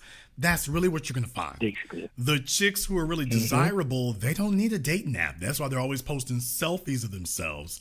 They don't need a dating app to do that. They can get whatever they want. They're being approached in real life. Furthermore, they're approachable in real life. So the internet is really the scrap yard and the junk yard of the cast off females is what you really have. And you have a tremendous, overwhelming number of them is what you have. So the cast offs and the junk yard, that's what that's at. The young females who got it popping, they don't need an app. They just need daylight. Hell, in many cases, they don't even need that. Thank you very much for giving us a call here. Let me jump back over here to Zoom. Let me get Dan over here on Zoom. Let me see if I can get Dan up. All right, I think I got Dan here on Zoom. What's on your mind, brother? Okay, Dan is trying to find his microphone, I think. I'm not sure. No, your mic is on. Oh, you can hear me now? Yeah, what's on your mind? Oh, not much. I just tuning in and want to give my thoughts to it. Now, I'm not going to talk about the Fanny Willis and the desperate chicks. We already know what the game is with that, so there's no need for me to be the dead horse with that. So far as the dudes, I think that's something that a lot of these internet dudes ain't talking about. That's something I've been seeing on the streets. But getting set up like that in a whole nother country, first of all, how is you going to a whole nother country with jury on? Do they tell you before? Now, I've never been outside the country. I know that they tell you, hey, when you go leave certain countries, you don't want to be looking flashy. You know what I'm saying? Because then they gonna see that you stick out like a sore thumb, if that makes sense. You know what I'm saying? I mean, look, you get travel advisories if you're paying attention to it, but once again, that only really applies if it doesn't violate while you're going. Now, if it violates while you're going, then you kind of got to run that road and take them chances. So if you're going down there to attempt to leverage your finances, then brother, you gotta show out. If you're just trying to get randoms or whatever, or if you met this chick on the app and you trying to convince her that you really got it, you're going to have to take that chance. And what I'm saying is, you understand, like I understand, you haven't known her long enough. You don't know. First of all, you're a stranger where she is. So she got home court advantage. You some stranger going somewhere. You taking hellified chances, but they got to do it. And you know what's crazy though, right? That shit happens here though. You know what I'm saying? You know how many dudes that I know that been set up through apps and going to certain towns. You don't even know where you're going and none of that, but getting set up in another country, you far away from home, brother. Ain't no excuse for that. That's 100. That is 100% gang goofy. And truth to be told, that's how I was able to. That's how I learned how to, you know what I'm saying, navigate out here because I know certain chicks, especially certain street hoes, they go for they know they can already pick up on a socially awkward dude. You know, he ain't used to no ass, he ain't used to no action, or he's real thirsty. So it's a big loss for that passport bros all the way around. Because I'm gonna say it like I've been saying again for the longest. I say this on different platforms. If you ain't got the game here in your own backyard, I don't give a damn. Whatever you from the United States, you ain't got that game here, you're not gonna have it everywhere else. And it don't matter how much money you have. Well, I mean, here's the real problem. The real problem is this ridiculous, I can't even call it naive, this foolish idea that women overseas are naive. They're stupid. They're childish. I mean, that's really, when you think about it, you really got a colonizer mindset when you think like that, okay, we're the adults. We're the ones who are really kind of sneakier and more sly. And these other folks are just naive little children and we gonna get over on them. And I'm just saying that's not even really, that's at this point here, you're stupid to think something like that. The women of South America, Central America, Asia, Southern Asia, Africa, they are not stupid, naive children. They up to speed, they up on the game. And the fact that so many fellas are getting rolled over and in some cases gunned down, there's your proof, man. They know what's happening, because here's the killing part about it, brother. So folks are getting killed all over the damn place, but you know this ain't arrests all over the place. No, because again, well, we could talk about the race card, because most of these chicks that send these dudes up that's doing these big finesse, most of them is not black women. If I could really keep it 100 with you like that, most of them ain't really black women. And they notice that it's mostly brothers. You know, they not gonna solve no murders when it comes to no black folks in America. They never did. And no, brother, I'm saying the girl done set up here and set you up. If the police investigated, if they do, she gonna tell them she don't know nothing. She gonna tell them she don't know nothing. She a part of the gang that set you up. They gonna move on to the next one. Is how that goes. That's exactly how that works. And it's just sad though. But you know what though? But I hate to say it though. You know, they'll learn the hard way. Eventually they'll get it. So that's all I got for you. I ain't gonna speak on the Miss Fanny Willis and all that, because we know the deal with that. So yeah, that one's going down as we speak.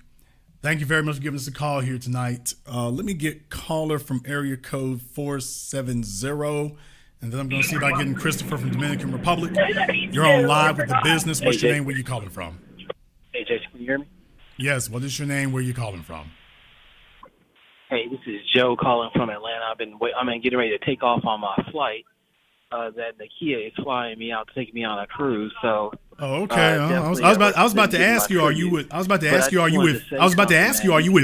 over there? I was in Houston with Nakia, and man, women did not care. I had Spanish girls trying to fly themselves back to Atlanta. So to say if brothers got their stuff together, how much easier it is, man. And we don't have to do all that tricking and going overseas to go get some Poo-Tang, man, because there's enough Spanish girls in Houston and New York that are choosing up on brothers, man. And I had that experience myself in the last 10 days. Well, So, definitely, if they're going over there, they're not Keep going preaching over the there truth. because they need that. And, They're going over everything there you're for saying that is on different point. reason. I'm a Thank you very much for giving us a call here tonight. Yeah, I thought he was at the airport getting flued out with Fanny. That's what I thought was going on. I was about to say, hey, he said, I'm in Atlanta. I'm at the airport. I'm like, are you sitting there with Fanny? Can you put on for just a minute here?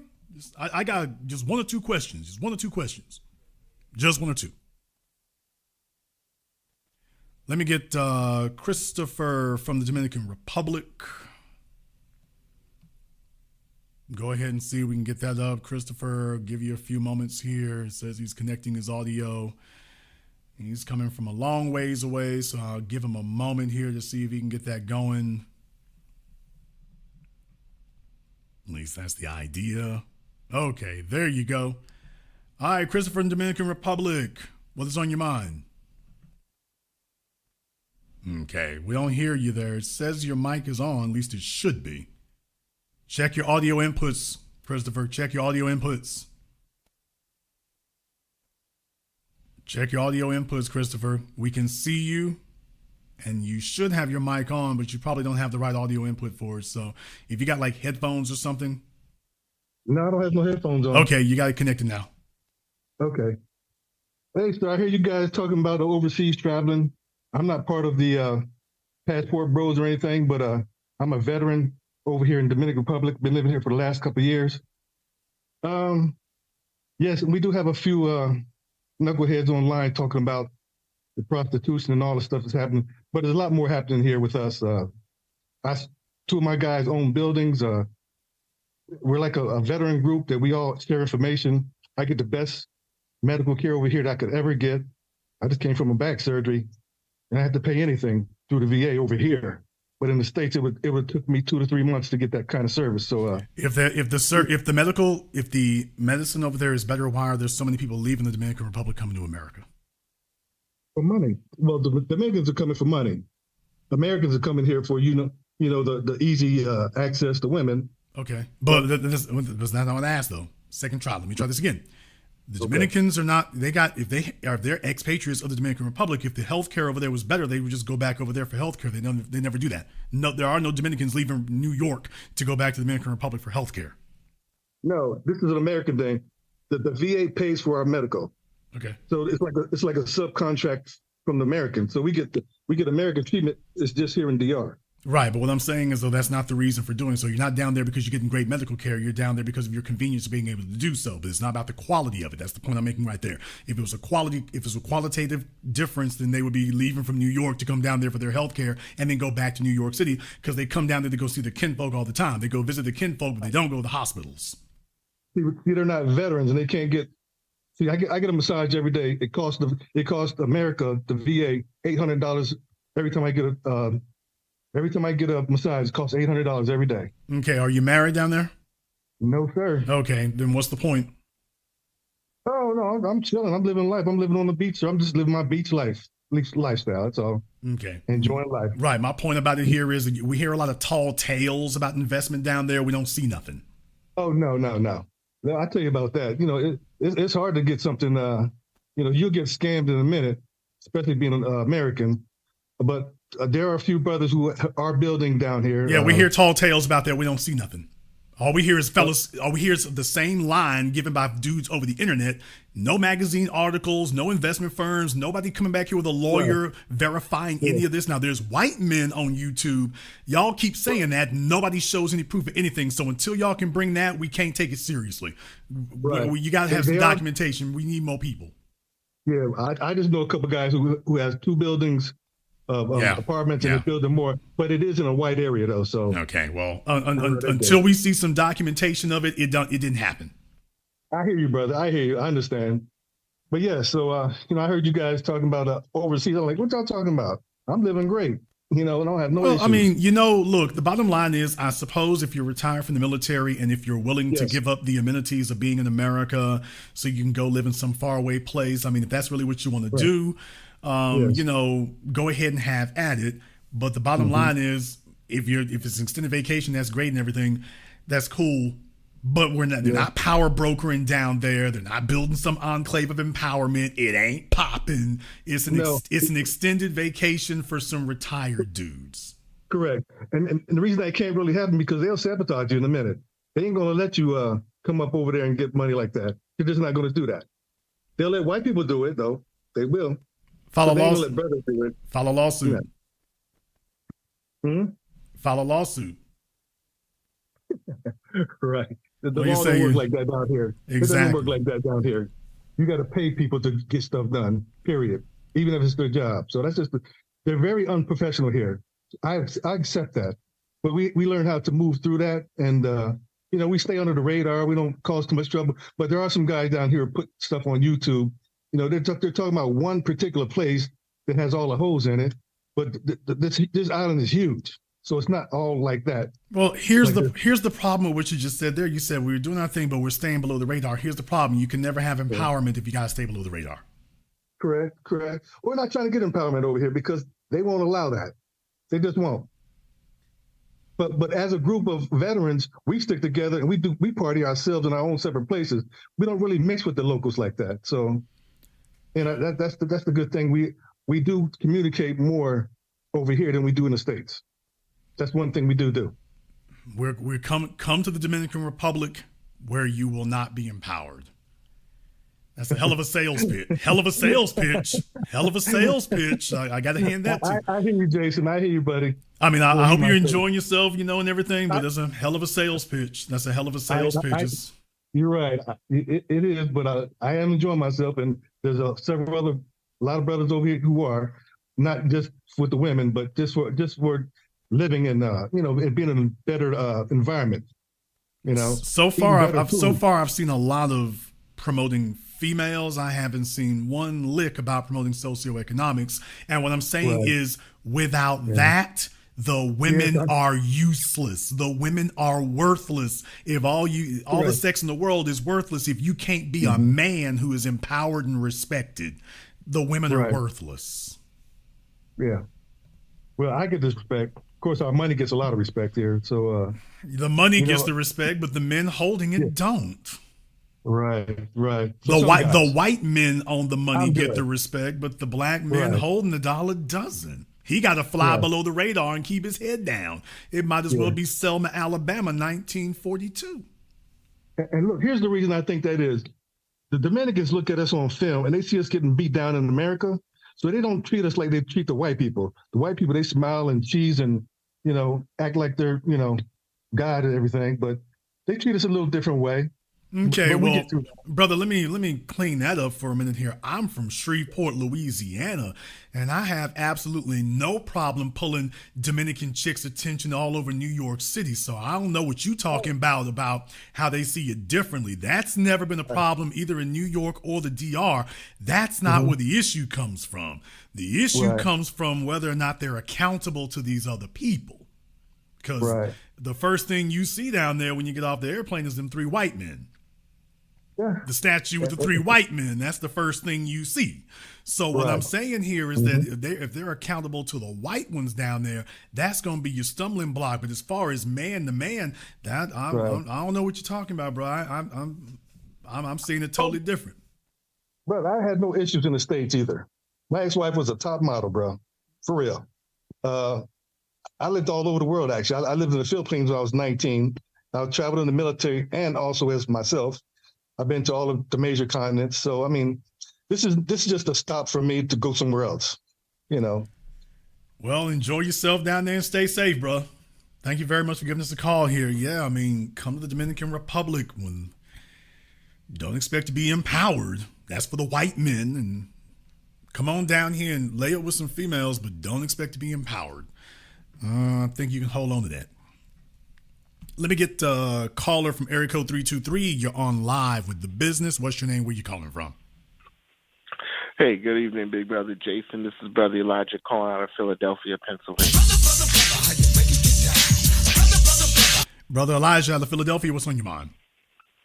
Hey, how you doing? This excellent broadcast, brother. I got some questions for you because struck a few chords in each part of the broadcast. You was talking about the first one is with your first one with Fanny Willis and his brother who's had an affair on his beautiful wife. My first question to you is with this I understand what this sister is doing. She's a wine taster, but she looks a lot more beautiful than Fanny, and I can assume she's a lot more younger. Fanny Willis is 52, going to be 53 later on this year. Why would this man have an affair with a 50-plus-year-old woman who's out of shape? She does not even look all that good. That's my first question, because sex only carries you so far, brother. They are social peers. He has a lot more in common with Fanny. Other than, age, he's got a lot more in common with Fanny than he does with his wife. They both share, him and Fanny share a career. Him and Fanny share a geographic area. Him and Fanny share a socio-political status. Him and Fanny share the same associates. They also share the same aspirations. Technically speaking, he left his wife behind a long damn time ago. So the only thing his wife has is that she's a few years younger. Brother, that ain't no tiebreaker. Yes, sir. That's a tiebreaker when you 25 and your wife is 35, 40. That's a tiebreaker when you 45 and the side chick is 30 or 35. That's not a tiebreaker when you 49. Yes, sir. So my second question, big brother, when you was talking about Sports Illustrated and why they had to lay off their staff, big brother, you were showing us some pictures of these what Sports Illustrated was advertising with these big women and everything. I remember when I was a little boy, way back then, men didn't really go for big women. The only time you would see a big woman with somebody was next to a big man. And then I want to say, maybe I could be wrong, but when did this? I remember seeing as far back like the late 90s. I started seeing the rise of these big women with these small guys out here. And then you made a statement saying that these guys don't aspire to anything. When did these guys start pushing to be with these big women out of shape? When did they lower their standards so low? Because what happened is, along with the ability to democratize female images, you also had more input from unaccomplished males. And remember that women have a type, but men have a range. Remember that. Women have a type, men have a range. And the more men respond to the level of women who respond to them. Let me say it again. Men respond to the level of women who respond to them. So if a man is getting responses from fit women, from articulate women, then his standards and desires will reflect that. But when he is broke and dusty and unaccomplished, he is invisible to those women. So men's desires reflect the women that they are visible to.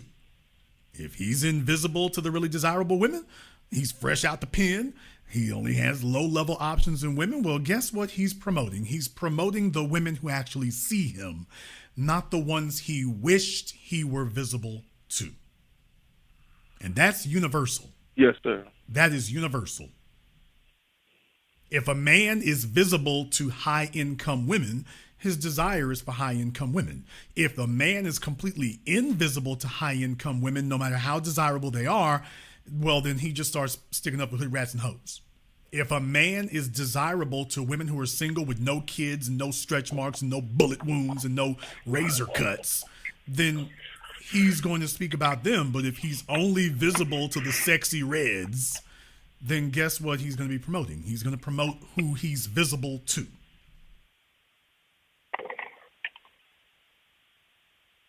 Yes, sir. I got one last question, big brother. Um, with the passport bros, with this whole situation going on, do you think that do you predict that that this passport bro era is going to soon come to an end? Because it's looking more like a lot of these the men in these women's native countries have caught on to the game because of all that advertising, and then now these men are waiting for their opportunity. When these guys come down there, they're just going to start killing them outright on the spot. Do you predict that this may have to come to an end soon? No. You won't see that, quote, not the way you're thinking of it. As far as its popularity waning, yes, its popularity will wane. As far as it disappearing altogether, you're not going to see that disappear altogether any more than you're going to see men in the States buying prostitutes disappear.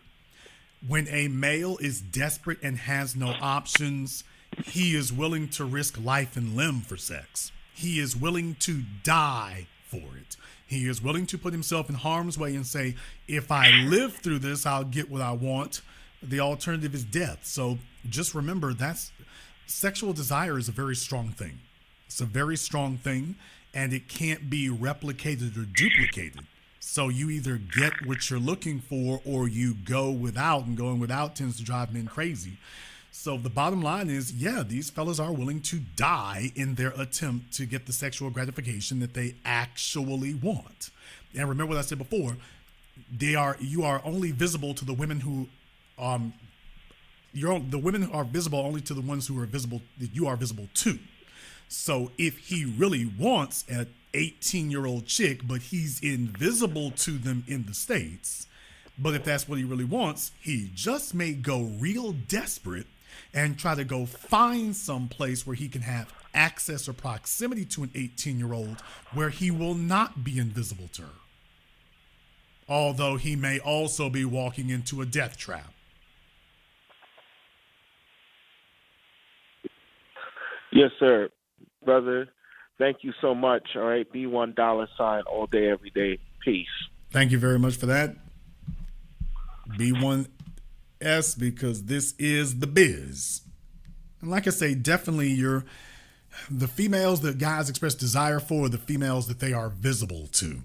And if he's not if he is invisible to the 18-year-olds and 20-year-olds in North America, he might attempt to roll the dice and risk it all on an 18-year-old down there in South America, even though there is no 18-year-old, there's just her 35 and 45-year-old bandito partners she came with, ready to go ahead and pull this caper.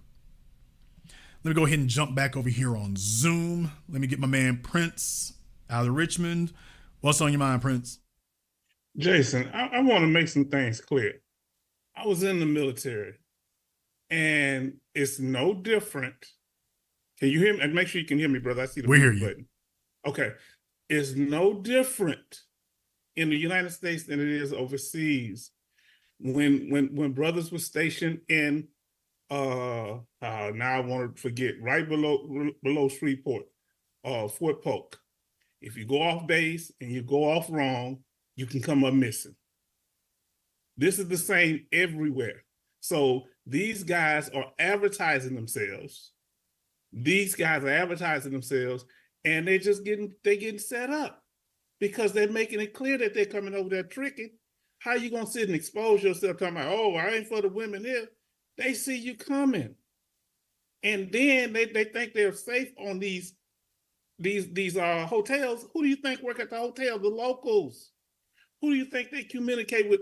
Who coming in with money? Who's spending? Who pops a black card?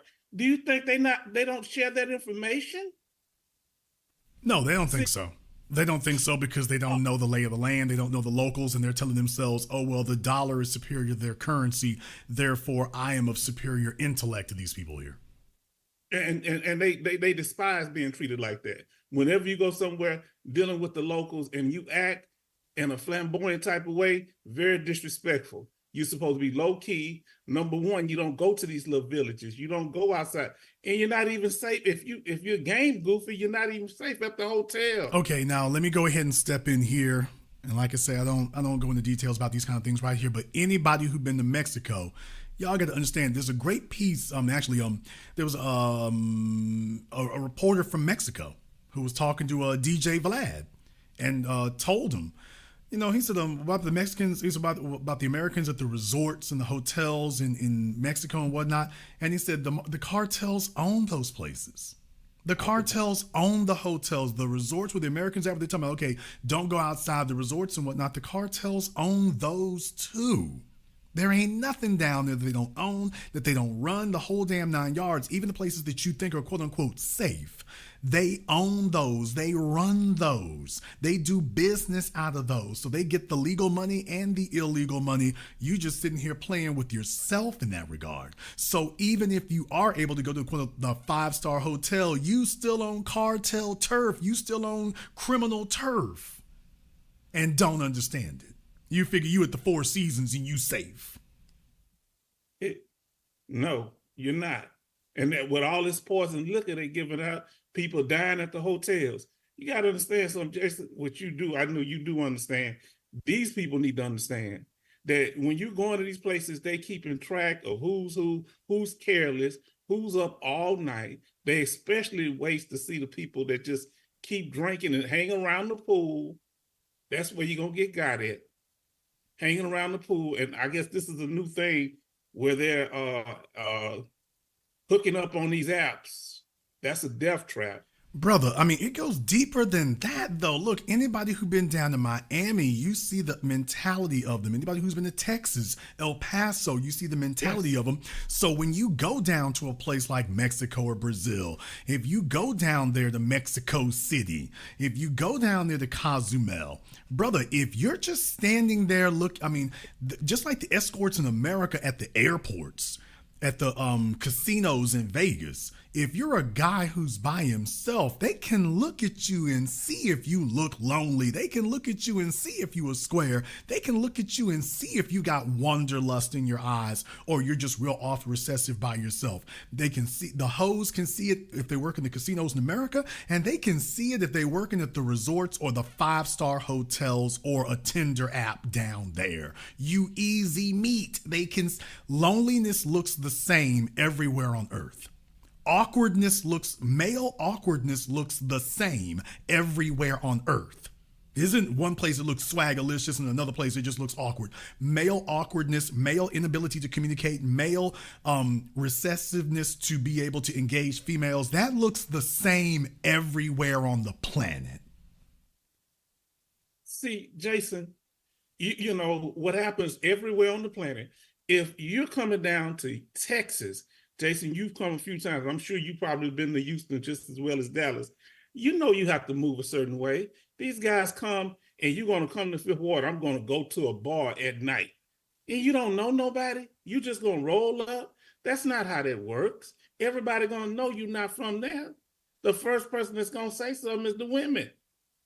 We used to go down to Barry Station outside of Houston. Dudes didn't like us coming down there messing with their women. We had a few times where we almost had to shoot our way out because there was one road going in, one going out. Do y'all understand the danger of it? And this guy, this veteran, he's telling you a whole bunch of fiction. Number one, I'm sorry, I didn't mean to talk loud, bro. But number one, no such thing as, it's better health care over in South America than in the VA system. You're going to get mad at my next statement, Jason. Because the second largest thing that the government pay is veteran stuff.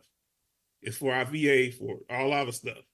So even though I don't pretty much care for the VA system, it's much better than most systems in other places. Number two, if the veteran's not going down there with his wife, they're going for sex, especially if he's 40 or older. I'm telling you what I know. They going down there because these guys were game goofy in the military. They was tricking while they was in the military.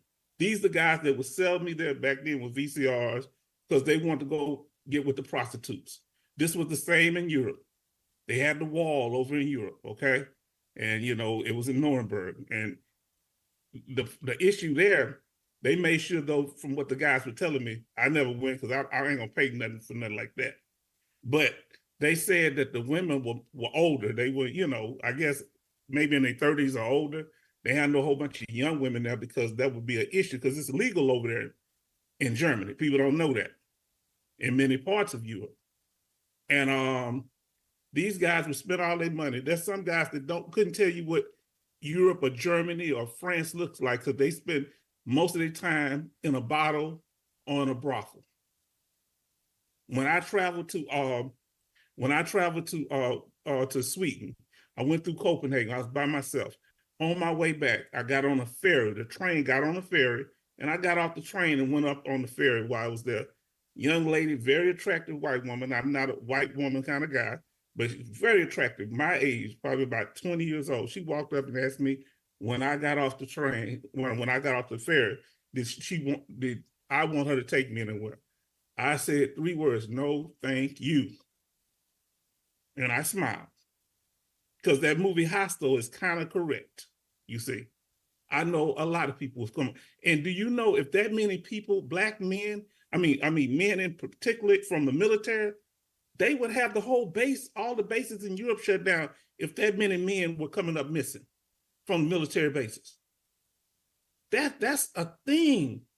And this guy's lying because you got to come back the guys in the Philippines, they got to come back every 2 years if they want to keep their benefits. They got to come back twice a year. Yeah, that's what I'm saying is that I guess that's cool if you're no disrespect, but if you're an old dude who's just basically globe trotting and, you're not married, you don't have any kids or whatever. What I'm saying is that I don't want to say you're at the end of your life, but certainly you've stopped building.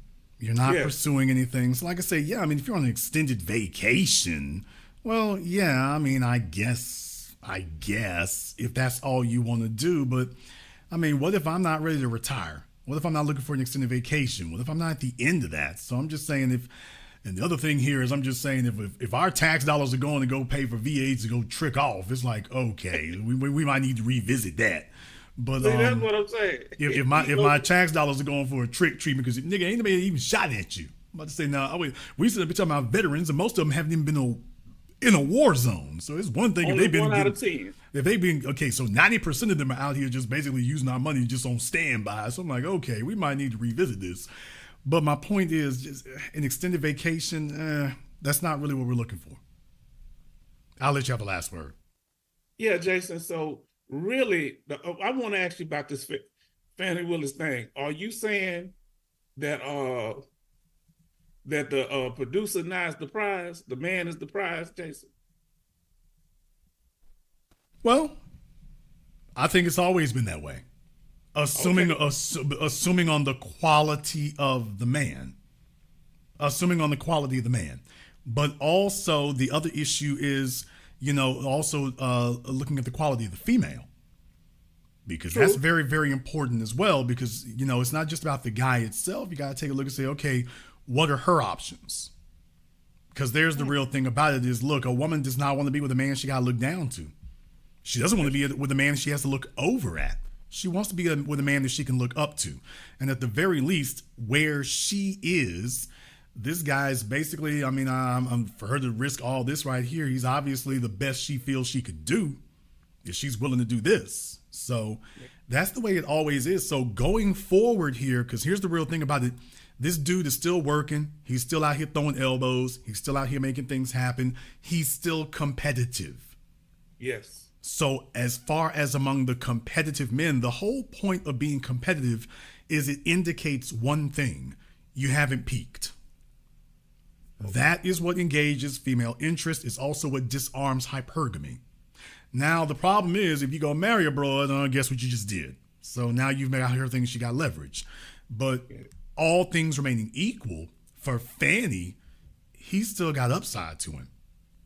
What does she lose by pursuing it?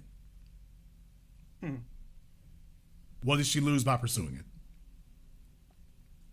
Now, how this turns out, I don't know. Maybe he made her feel like a kid again. Who knows? But the bottom line is, obviously, whatever was going on, she's seen enough and apparently felt and experienced enough that it was worth saying, let me go break this man's marriage up. Do you think this is something that married women can learn from when they get complacent? I don't think married women ever learn. Now, I know that's going to sound odd coming from me, but I don't think, I think married women are just hard-headed and in our society. I don't think that married women today, I think your grandmama and your great-grandmama kind of understood it. But the women today, I don't think anything penetrates their heads. I don't think anything registers to them until a man does something. I think the only thing they listen to is your actions, not your words. So they can have literally everybody else around them telling them, don't do this. And she's going to tell herself, but I'm special. And he's different. So I'm different and he's different. And so I'm going to get away with this. And I don't think they ever learn. I don't think in America today, women are not getting married to be competitive. They're getting married specifically so they do not have to be competitive. Case in point, who's the last chick you ever seen who got married and got six-pack abs? You ain't met her. No. As a matter of fact, it usually goes the other way. But women don't get married because they want to work harder. When you hear them talk about the benefits of marriage, they never talk about their labor and what they doing. They talk about what you do for them. But they're not talking about how they got married and they cranked up their efforts for him. And if they do, they just lie. They don't ever tell you what they're doing more of. So they get married so you can work harder and give her more. They don't get married so they can work harder. So under that dynamic, nothing's going to penetrate that skull. If you gave her what she came for, she got the payoff, she's not listening to you. Married women don't listen. They don't listen anymore. If they ever did, but in America, they don't listen. And furthermore, they don't think they have to listen because they wouldn't get married if they didn't feel they had a system behind them. This is why the single mother thing is a female who doesn't feel she can get the system behind her. Well, let me go grab a baby. A chick gets a ring, she's like, oh, hell, nigga, I got the system behind me. I don't have to listen to you. I don't have to do anything. Then you find out, oh, they played you the whole damn time. I don't have to do anything you say. The system will back me up. So you see, you disagreeing with me, you're just one person. I disagree with you, it's me and the judge. We say that you're not correct. So if women had to actually abide in an equal playing field in marriage, the marriage rate would be 1/10 of what it currently is, because the women would be like, well, hell, where's my leverage? Where do I get to force things to occur? Now, eventually that would level out, because then they would have to be honest brokers, because the alternative would be being by yourself. So you'd have to wait for that to winnow out. But with this generation and their mindset, marriage is not a partnership. Marriage is a come up. And for that reason, they're not listening to you. And all I can tell every man here is what I've always said. When they say, Jason, are you saying you shouldn't get married? I'm saying, no, you should get married when the chips are on your side of the table to protect yourself against female culture of today. Female culture of today is marriage is supposed to be my ultimate come up, not marriage is my ultimate responsibility, and that I'm supposed to be more of a woman when I get married. Marriage for them today is be less of a woman. That's right. So what I'm saying is wait until you're in your late 30s at least, or your 40s at best, actually, when now you've been through enough things, you've seen enough bad women, you've experienced the good, the bad, and the ugly. Can't nobody sit up here and really pull nothing over on you. You ain't some new booty walking around here. And you making a good income. Your view of women is going to be radically different at 42 than it was at 22. Your naivete is going to be radically different at 42 than it was at 22. And the things that you will fall for will be radically different at 42. If you spent 20 years just being a bachelor, just experiencing women and seeing the good, the bad, and the ugly and what they really will do, you ain't going to meet some chick and tell yourself, she'd never do that. You're going to be like, yeah, I said that before.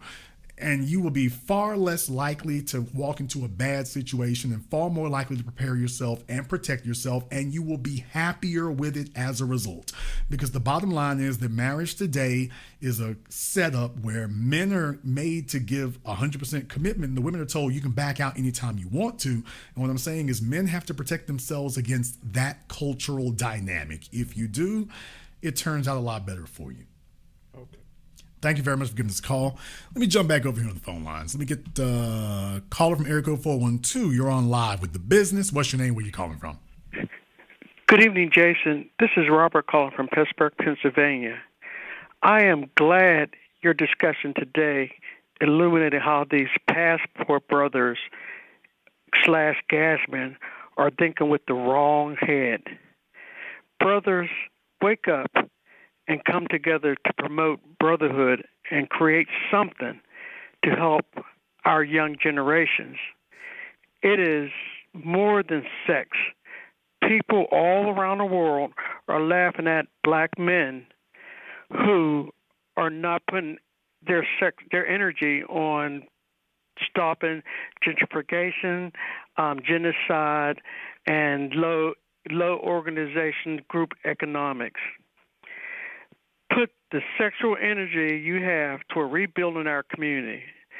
Don't be stupid. Thank you very much. Thank you, Jason. I always love your program. I mean, definitely here. Like I say, when these other folks get together, man, they sit up here and they form their little Asian Chamber of Commerce, Hispanic Chamber of Commerce. Even as illegal aliens, they do that. The Halawa system and whatnot. They ain't sitting up here talking about how many women they have access to, and the women are easier to deal with, the American women are easier to deal with. They're like, man, we don't care what the women are to deal with. We came to take our piece of the world. The women will be a side effect. As a matter of fact, we'll take our piece of the world and bring our women over here. These other folks ain't doing that. They're not doing that.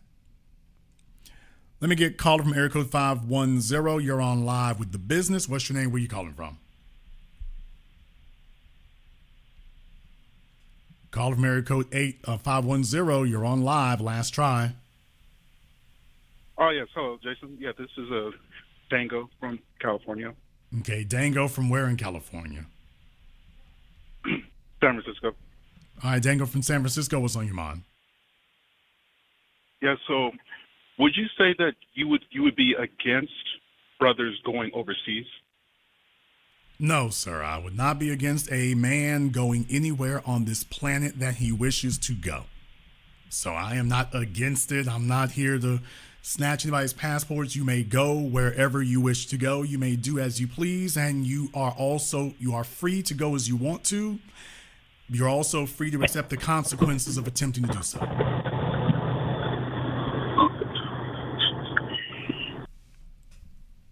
Okay, his phone call dropped here, but take the rest of the night off.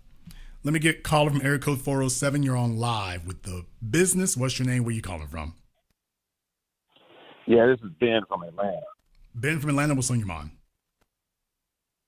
Yeah, listen to your show. This is great. You know, the last caller that was speaking about the mindset of our men and women about business, doing business and what have you. You know, I lived in the Dominican Republic for 5 years, and I lived in a little town in Santiago and Garabo, which I've turned on a lot of brothers that was doing some investments down there. And they don't make noise of it. You don't hear them putting it out there on the public view. They're just handling their business, which it should be, you know. I travel a lot, and I've seen brothers down there in Puerto Plata when they're coming down there because that's the tourist spot.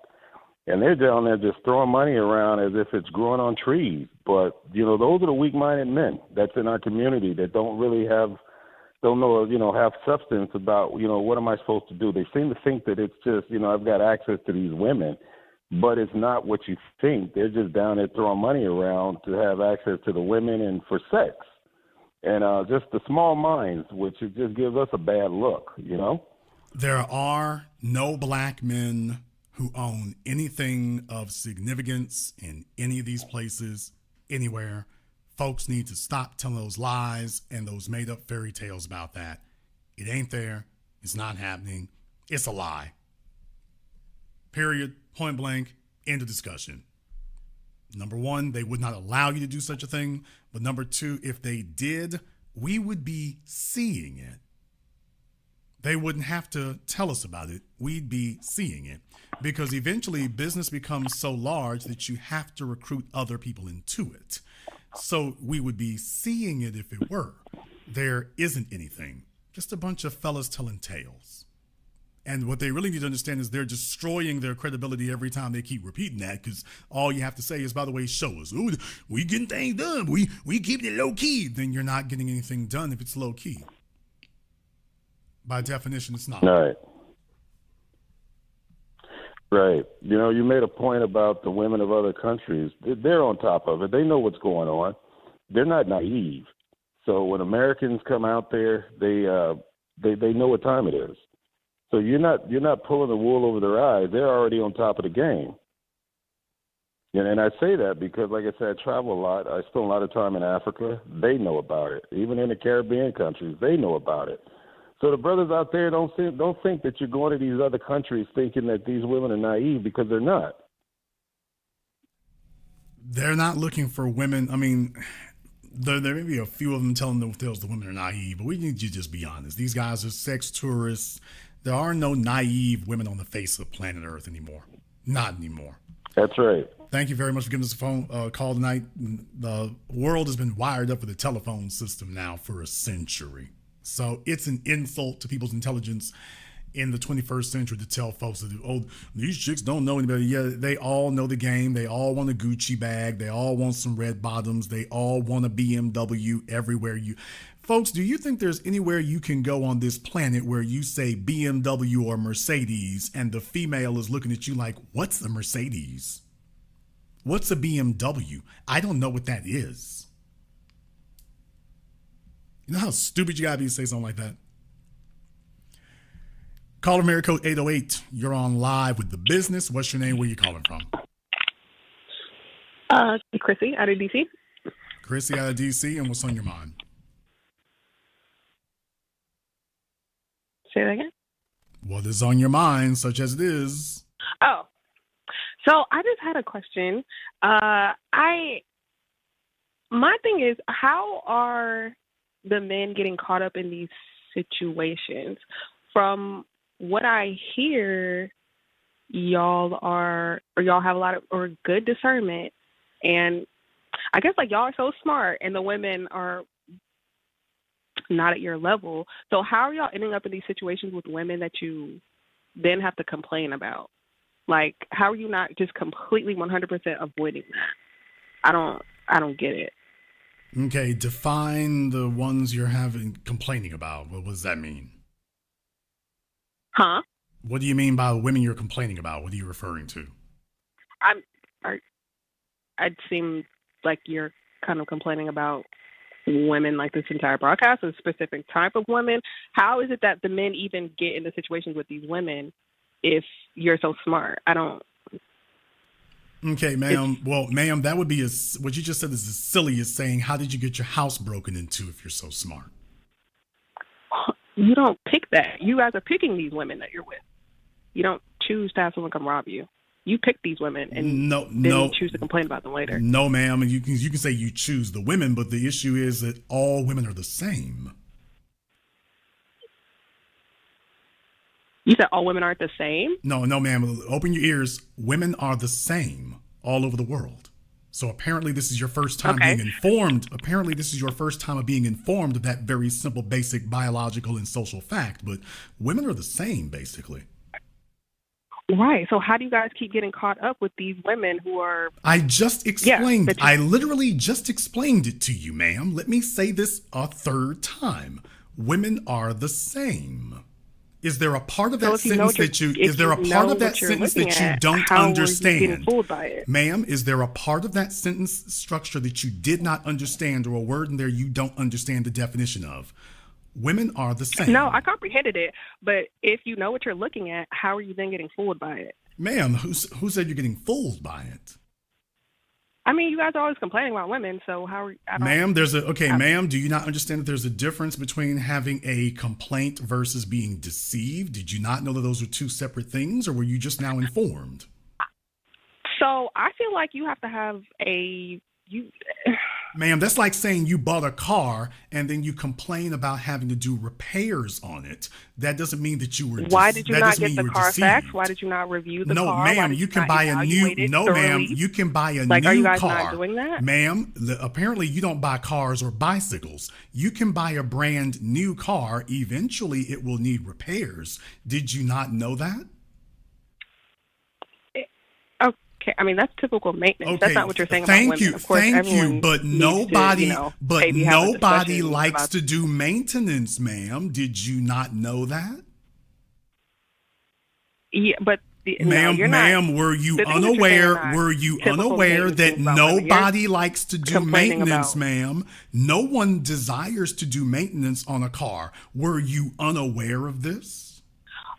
I do. I want to do maintenance on my car so that I can keep it running well. That's like no, saying I ma'am. want to check Nobody desires to do. No, ma'am. Nobody desires to do repairs on a car. That's different, ma'am. Nobody desires to do repairs on a car. So you're a feckless liar if you say that. I own several cars. I repair them. I don't like doing repairs on them, but I will do repairs. But you're kind of a feckless liar if you say that. No, if you like doing maintenance, that means you like it to be in top condition. Like, what type of maintenance to maintain my body and go to the gym. What type of maintenance do you do on a car, ma'am? What's maintenance? What type of maintenance do you do on a car? Fuel system cleaning, changing tires, rotating tires. What's it called? Okay. Alignment, things like that. Oh, you do alignments on a car. I've never had any real serious. Man, you do alignments. You do alignments on a car?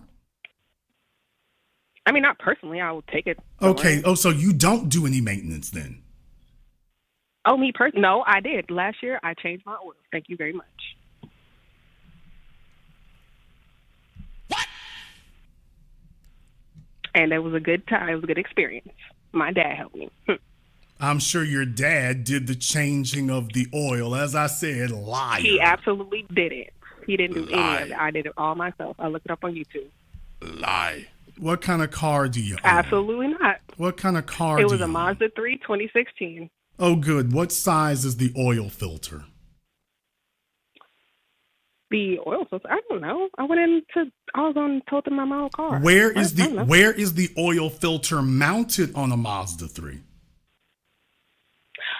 Underneath the oil pan, right next to the oil pan, you have to replace the filter when you change the oil. Don't play with me. I did my research. Thank you very much. So the filter is under the oil pan? It's next to it. So the filter is it's like in a compartment that you have to remove. The filter is next to the oil pan on a Mazda 3. It was next to mine. Ma'am, the oil filter, yeah. Is the filter on a Mazda 3 next to the oil pan, or is it not? Yes, it is. Which side? I was up under my car. Which side? I believe it's to the right side if you're like rolling underneath the car. I believe it's all to your right. So you don't know if your oil filter is on the driver's side, passenger side, or in the middle? Oh, okay, the driver. It's underneath the passenger. Well, like kind of in the middle, but kind of to the right. Ma'am.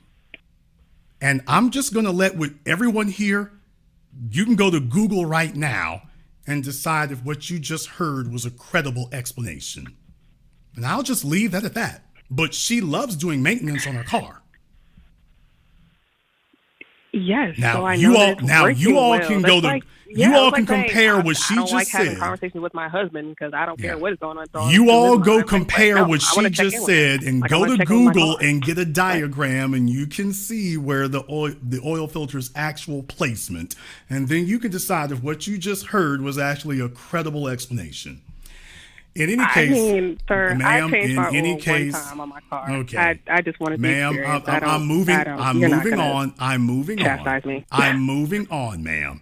As you were saying there before, the issue here is make this very, very simple third grade English here. The thing is that women are the same. So when men are pointing out critiques or deficiencies or whatever, also these are social things that were introduced. So social behaviors are things that can be introduced externally and imposed externally.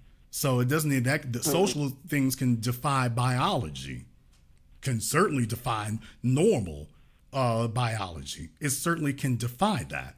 So when you say that the fellas are complaining about that, it's not so much because, oh, well, you're not smart enough. So there's the real problem there. And furthermore, a man's intelligence has no bearing on a woman's behavior. What kind of silly idea is that? That if a man is smart enough, a saying woman if you're changes her intelligent, behavior. you should be able to detect certain things in a person. Like that's. Yes, ma'am. And if you detecting them means that you can identify them and call them out for what they are. Yeah, aren't you guys smart enough to do that? But you just said that we were smart enough to do that. You just said we were. Yeah. Well, okay, we just did it. So, ma'am, obviously we are. Then what are y'all complaining about? Why Okay, don't you you're all have the talking in greatest and best circles women now. on the planet. Like, what are you? What is the Ma'am, complaint you're about? talking in circles now. If we've identified an issue, our job is to make sure that we are clear on what the issue is, to make sure we're not the ones who are screwed up about it. We're not trying to change female behavior.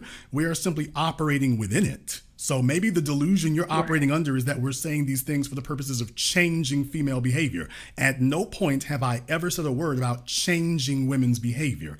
I'm simply telling fellas, You okay, can't identify change what this, anyone's behavior. no ma'am. I'm saying that we identify what it is so that we can alter what we do and adjust to that so that we still achieve our goals, not for the purposes of changing women's behavior.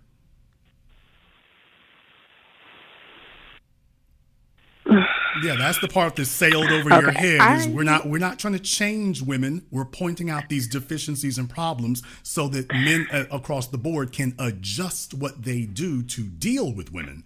Not to try to You change can't them. change a woman's behavior. You can't change anyone's behavior. You can only that person can only do that. My thing is there are different calibers of women. Why are you guys not completely foregoing? Okay, the I caliber of the women already that you say are addressed beneath that, you ma'am. And only getting the cream of the crop. I already What addressed that. What is the disconnect there? I already addressed that. What did I say? Women are the same. Okay, you heard me say that the first time, so, and yet you're talking, as I said, you're talking in circles. This is another female deficiency. When they no longer have an argument, they just talk in circles. These are But you things that didn't were answer my already question. answered. Why don't all of you have the cream I of the just crop? answered your if you're all- question, like, ma'am. I just answered your question. You're trying to rephrase them as, quote, the cream of the crop. Women are all the same. There are slight variations and slight macro differences, but women operate the same, which is why you all have a sisterhood. No matter where you go on earth, biologically and socially, you operate the same. So your cream of the crop, furthermore, what you consider to be the cream of the crop is not what a man considers to be the cream of the crop. So your idea and opinion of it is irrelevant. No, I'm talking about whatever you guys think is the cream of the crop. If But you guys ma'am, know you what it can't is, speak why on can't you it. find it? But ma'am, you can't even speak that word or speak that term because you don't have a concept of what cream of the crop is to men. I don't have to have a concept. You guys have to have it, and you should be able But to you find can't it. tell Why? us. What But is you the disconnect? can't. But you can't tell us that we're not finding it if you don't even have a concept of it. So Well, you y'all have no complain place a to lot. speak on it, Y'all sure sit and complain about women a lot, but okay. ma'am. All right. You're the one who's called up complaining about it. I'm just trying to get some clarity as to why you guys complain so much. If you all are so smart and you guys know what the cream of the crop is, go directly to it. She's talking Do not in stop it, circles. go. Don't She's collect the talking in $200. circles Don't pay again, your ma'am. $200 We to a prostitute. already Go straight and to the ma'am, cream of the crop. I what don't understand. and what I were literally you don't get it. told? And what were you told about women? That they're all the same. And yet you're still But talking. if that's the case, why don't you just marry anybody? Why do we have to get? Why do we have to marry anyone? Why should we? Marry who? Me? I No, ain't asking who y'all ma'am. marry I me. said, ma'am. Nobody's going to marry you. Not anybody sensible. But why would you want to get married? You're the one who introduces the word married. Nobody said that word. Why would we want to get married? Why? What? You've been talking about marriage this whole... Oh, God. Ma'am, okay, who said anything Sorry. about men need to get married? Who said that? You're the only one who said that. Your voices are talking to you. When did I say men should get married? When did I say that? Oh, so you advocate that Okay, men should not get married. second time, ma'am. When did I say that men should get married? I will listen to the broadcast. Marriage came up. You said like don't get married till you're 40 or something like that. I said if didn't make men that up. if men want to get married, at no point did I advocate that men should. You said, well, then go ahead and get married. Who says we need to? What? No, oh my God! You said all women are the same. If all women are the same, what are y'all complaining about? Ma'am, if all women are the same, that's not an argument for men to get married. That's actually an argument against marriage. That's called mathematics. So then what's the objective out here? If all women are the same, what's the objective out here? What do y'all do? Ma'am, for a man to be able to be fully empowered in his life to the extent that he wishes to be, not to the extent that some other person or a woman wants him to be. Same for a woman. Well, that's perfectly fine. Women can do that also, although a woman should never try to pursue male goals because, number one, it's impossible, and number two, it's stupid. Because men and women want different things.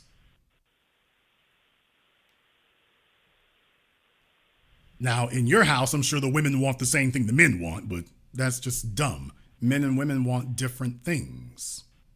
Biologically, socially, physiologically, we desire different things. Okay. Different things fulfill us. Correct. Therefore, you cannot put us both in the same container and both of us will be fulfilled. What makes a man feel fulfilled, pleased, satisfied in his life is not going to be the same thing for a woman. Case in point, men and women may both desire to have offspring. Women are more fulfilled with the offspring when they are young and helpless. Her body literally changes to accommodate this little helpless organism. Her body literally changes. It creates milk. It goes through hormonal changes, literally for the purposes of bonding to this little helpless being.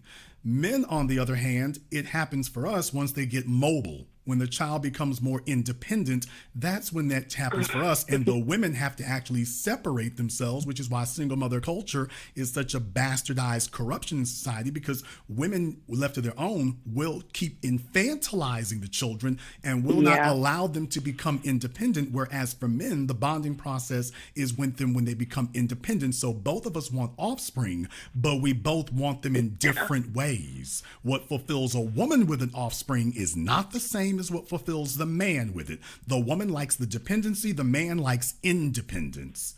Now, there's a concrete example for you. Okay, that was very interesting. That's a good example. But again, what is the objective for you guys out here? I just said what the objective was. She's talking in circles again. I feel sorry for that man there. You literally had that explained to you already.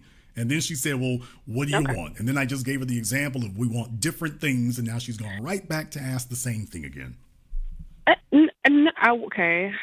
But I mean, in general, if you're saying men shouldn't get married or you don't advocate for that, but the men out here like want to be with women, do you advocate that they be in like boyfriend girlfriend relationship? Like, I think what should be the goal? I think that men should have the relationship that they feel is most empowering and most fulfilling to them. Now, of course, the optimal situation would be the one that is most constructive.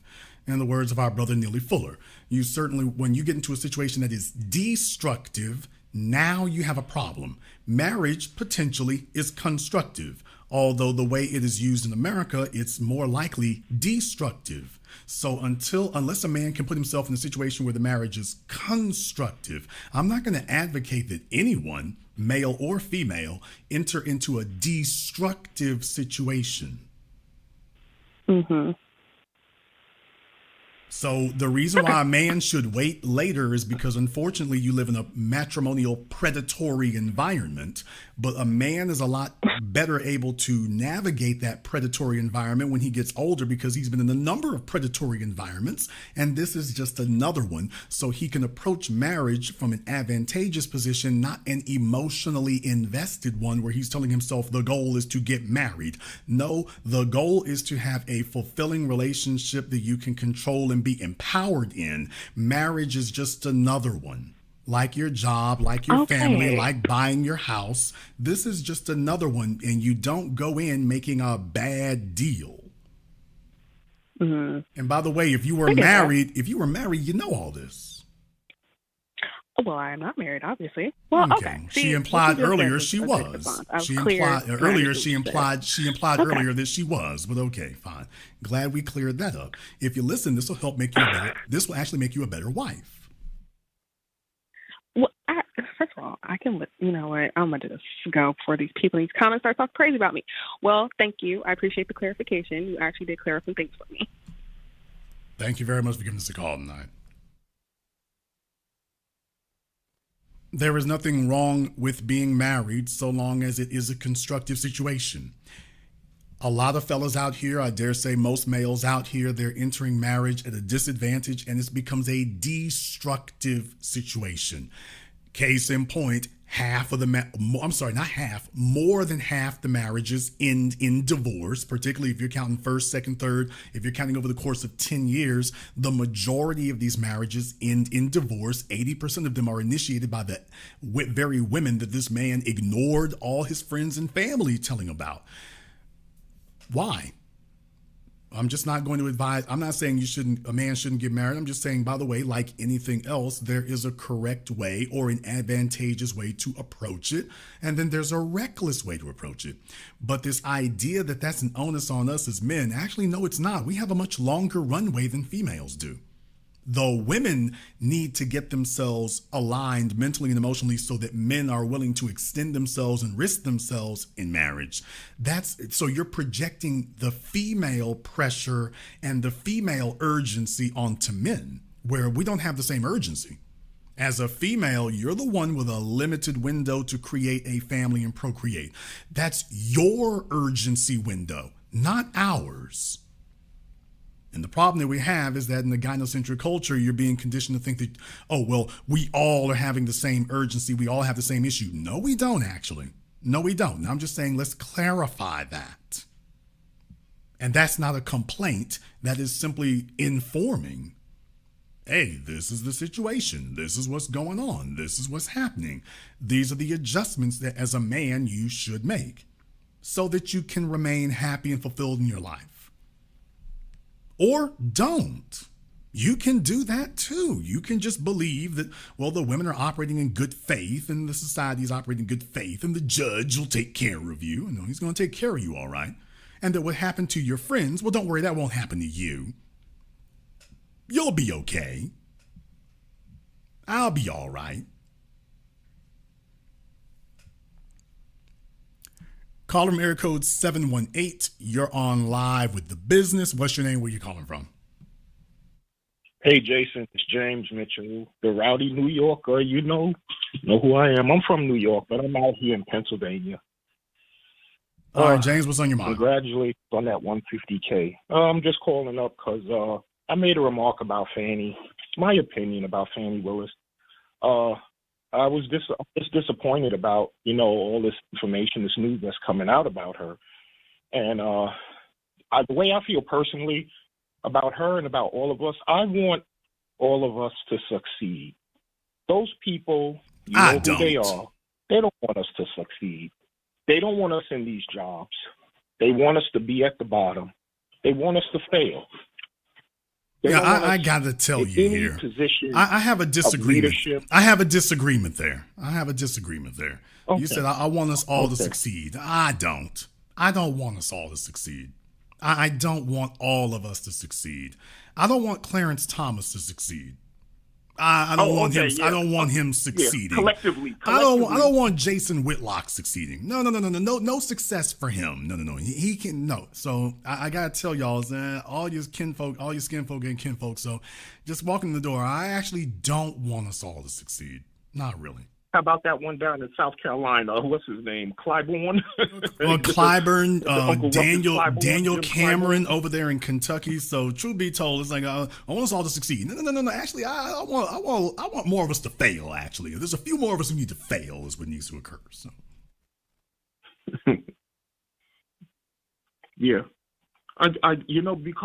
Because whenever any of those people get caught in a lie, get caught in a scandal, get caught doing anything wrong, well, it's all these excuses, and well, we got to investigate, and it's not this, it's not that, but let any of us foundational Black Americans do the smallest thing.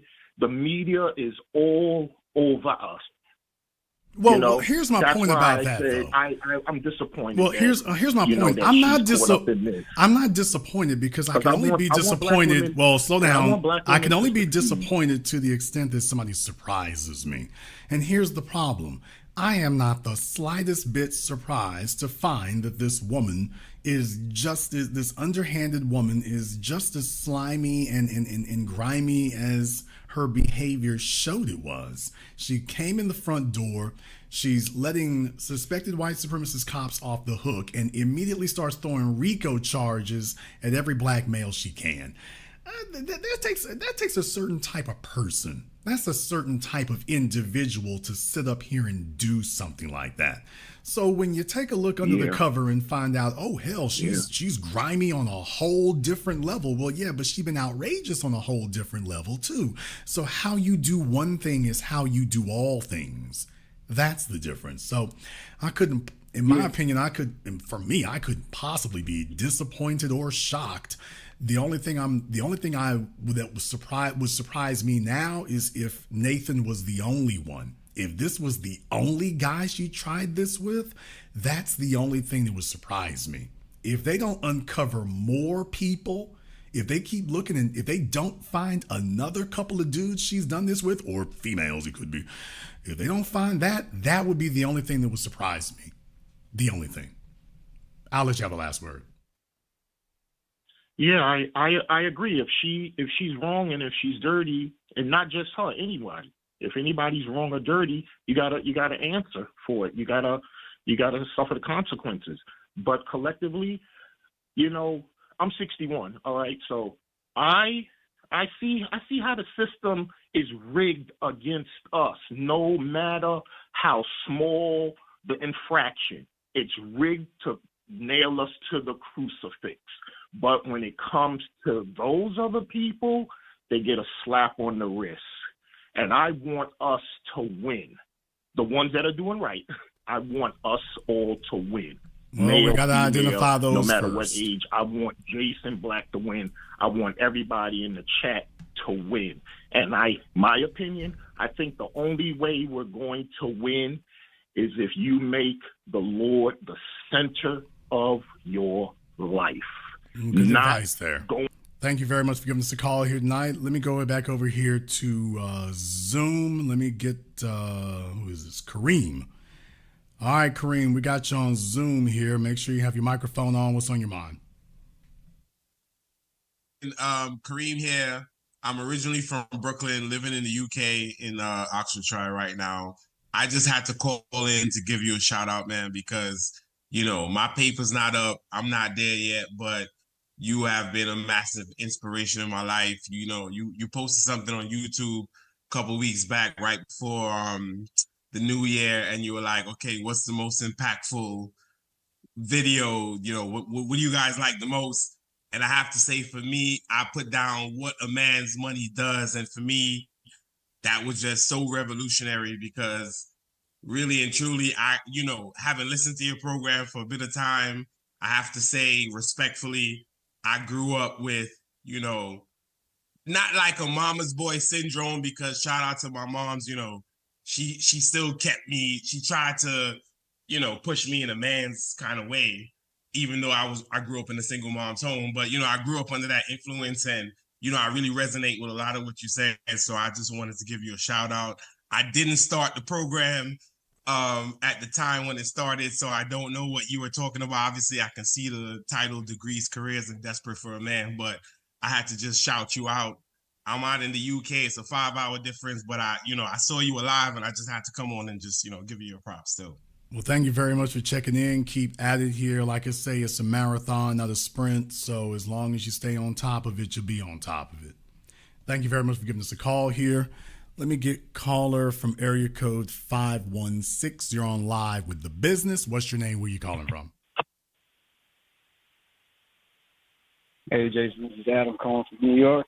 Adam from New York. Which borough? Queens, sir. All right, Adam from Queens. What's on your mind? Well, I think this whole past, first off, let me ask you, if I may, do you believe that it depends on generation by men of how they view what's going on as far as the dynamic with the relationship with women? Yeah, I mean, certainly times have changed. So the whole point of us having these discussions, male and female, is to understand that the world has changed. The dynamic has changed. The rules that applied under your grandfather and your father do not apply. So for you to, don't let somebody pressure you into responding to a changed world the way your father and grandfather did. That world is no longer here anymore. So you must adapt, or you're going to find yourself doing a lot of suffering. I agree. Now, as far as that, I think that the disconnect comes. I mean, it's a complex, I think a complex situation that's been built over time that completely destroyed this whole past, because of the passport bros and et cetera. Because as a man, I'm mid-age. I'm 30, not mid-age, but I'm 38. I'm young, but not young. So I've had my experiences. And I grew up with a mom that was, trust me, I've had my experiences. So I kind of learned women at an early age. And what I see in American women especially is they don't want to take any accountability. You can go out right now. When I travel, the first thing I notice is every fast food place is packed to the gills. I mean, it never fails. Every single McDonald's, doesn't matter which. So they expect men. I mean, and I see it all the time. Men will go out, they'll work, and at least my age, I go out. You go out, you work, you come home with the resources to provide this woman to cook you a meal and go out food shopping and to buy you some healthy things. But this is what we're dealing with, and then that's just one problem. But I believe that's a major, especially for me personally. Well, I mean, it certainly is, but the reason for it is because when a woman if women go into the workplace, now you've just compromised your time management. Well, guess what? Being able to get something to eat is a part of time management too. So if your primary concern is your job and your degree, and let's be very, very clear, women are very insecure about having a job, and a degree is really the only thing that they have any leverage with. So they become very, very focused on that. So showing up for work and showing up for class and things. So something's got to give. And what has given is what used to be ease of attention to their basic biological health. That's what's given. That's what broke. That's what they compromised to get this other thing done. If they were a part of a household structure where the man took care of that, she'd be able to focus on that a lot more. But instead, that's the first thing they had to give up. So instead of her taking care of the nutrition for herself, she's had to outsource that. But she's had to outsource it to the quickest, most convenient, or most accessible source that she can find. And which, of course, as you're pointing out, is usually not going to be very good. So the result is you've sacrificed your time management. So congratulations. You're doing great at your job. You're doing great at school. You're just losing at everything else. Well said. I agree.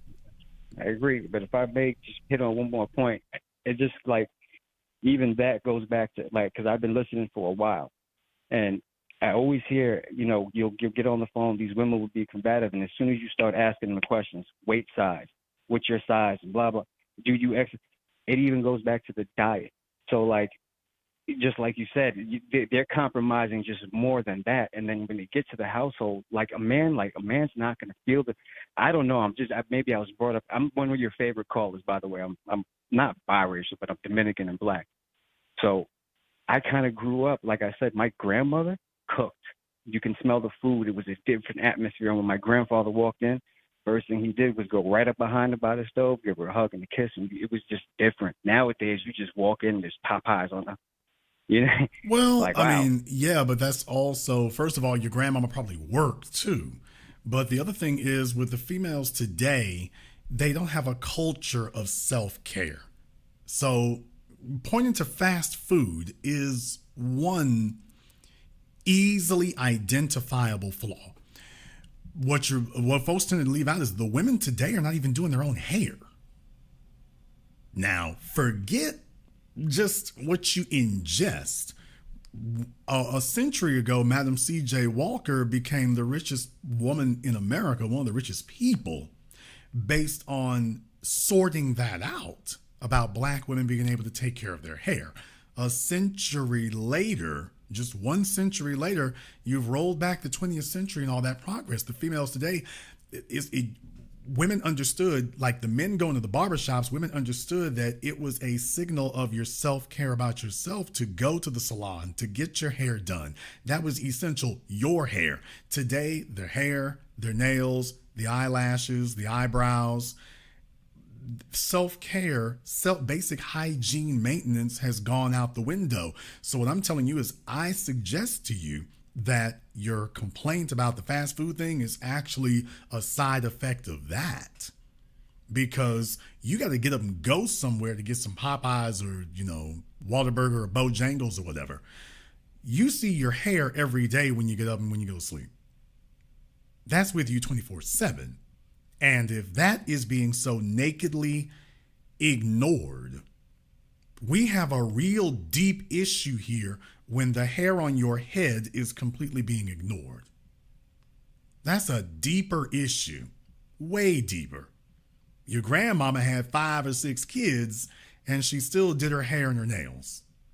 These chicks today are the most pampered generation ever, the most coddled generation ever, and they're also the most deficient generation ever. What I'm telling you is they've been robbed completely of those skills. And the truth of the matter is, most females today are scared. The truth of the matter is most of them are afraid. When a woman lets herself go in that regard, what she's saying is, I've given up. I am afraid to compete. I've been beaten down. I've been battered. I don't have anything left in me. And that's the part that you find unattractive. Her sloppy physique and her sloppy hair and her sloppy vocabulary and her sloppy finances are all a manifestation of the inner problem.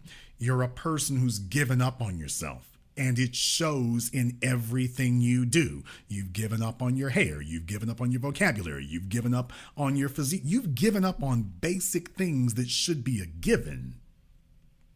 Women are born biologically and naturally carrying more fat than men do. So what that literally tells you is that a woman can look sexy as hell eating less. Not eating. Just as simple as something is not eating will make her look sexy as hell. And yet the opposite is occurring. So the real reality there, I would suggest to you all that if you want to know what it is that you're being turned off by, you're being turned off by an individual who's uncompetitive and sloppy. And what that suggests to you very clearly is that if I turn my genetic legacy over to you, you're going to give me sloppy, uncompetitive kids. And now you just turn my bloodline into trash. And that's the part the man will have problems with. Thank you very much for giving us a call tonight. That's the problem that the man is going to object to. That's the part that everyone should object to. A woman ideally does not want to be with an uncompetitive man. Let me go ahead and get a Cameron here on Zoom. All right, Cameron, what's on your mind? Does Cameron hear us? Cameron's trying to connect his audio. Okay, he's working on it. No. Cameron's still working on it there. We don't hear you, Cameron. We see you, but we don't hear you. Okay, it says he connected his audio. There you go. Okay. Yeah, my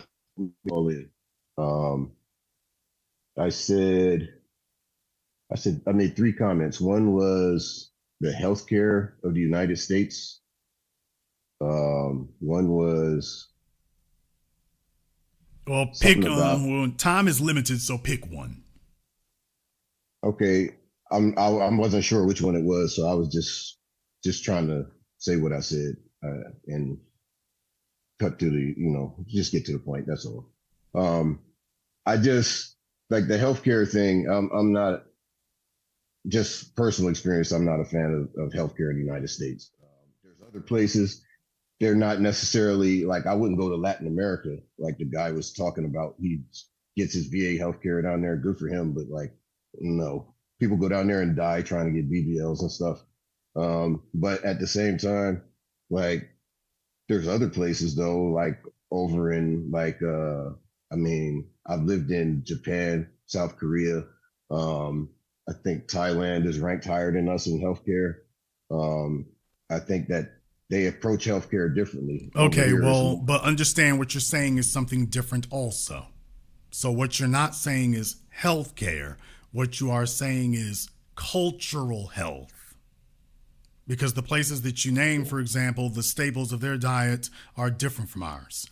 Monsanto and the rest of these people were born in the United States. They're still trying to break down doors to get in those other places. So that's an unfortunate artifact of capitalism.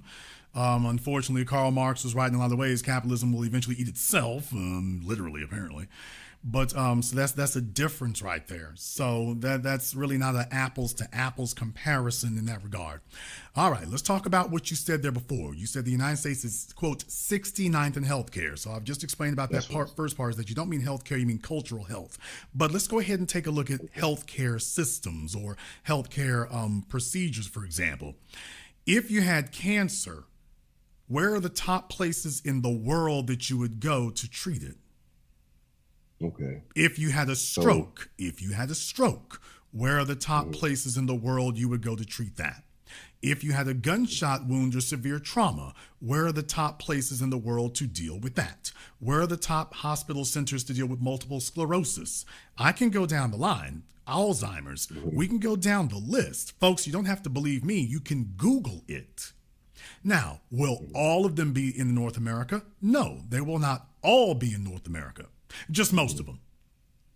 Right. They won't all be there, just most of them. We won't even get into childhood hospitals and treating childhood ailments.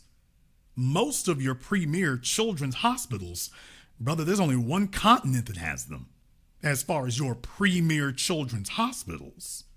For the worst of the worst situations, leukemia, everything else.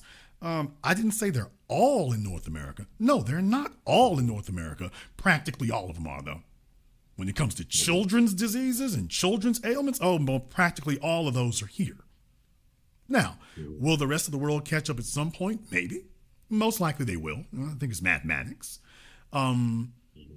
Is everybody sitting there with a bone in their nose and a witch doctor putting leaves on top of you somewhere? No, that's not the case.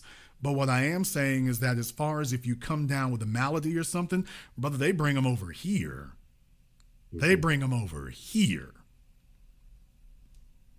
Just simple matter of fact. So will you be left with no health care in Cuba? Of course not. They got hospitals in Cuba like they got in America.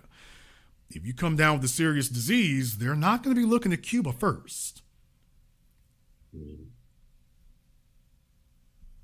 Well, I accept that explanation. I would just say, though, it's the way that healthcare is administered in the United States is the major flaw.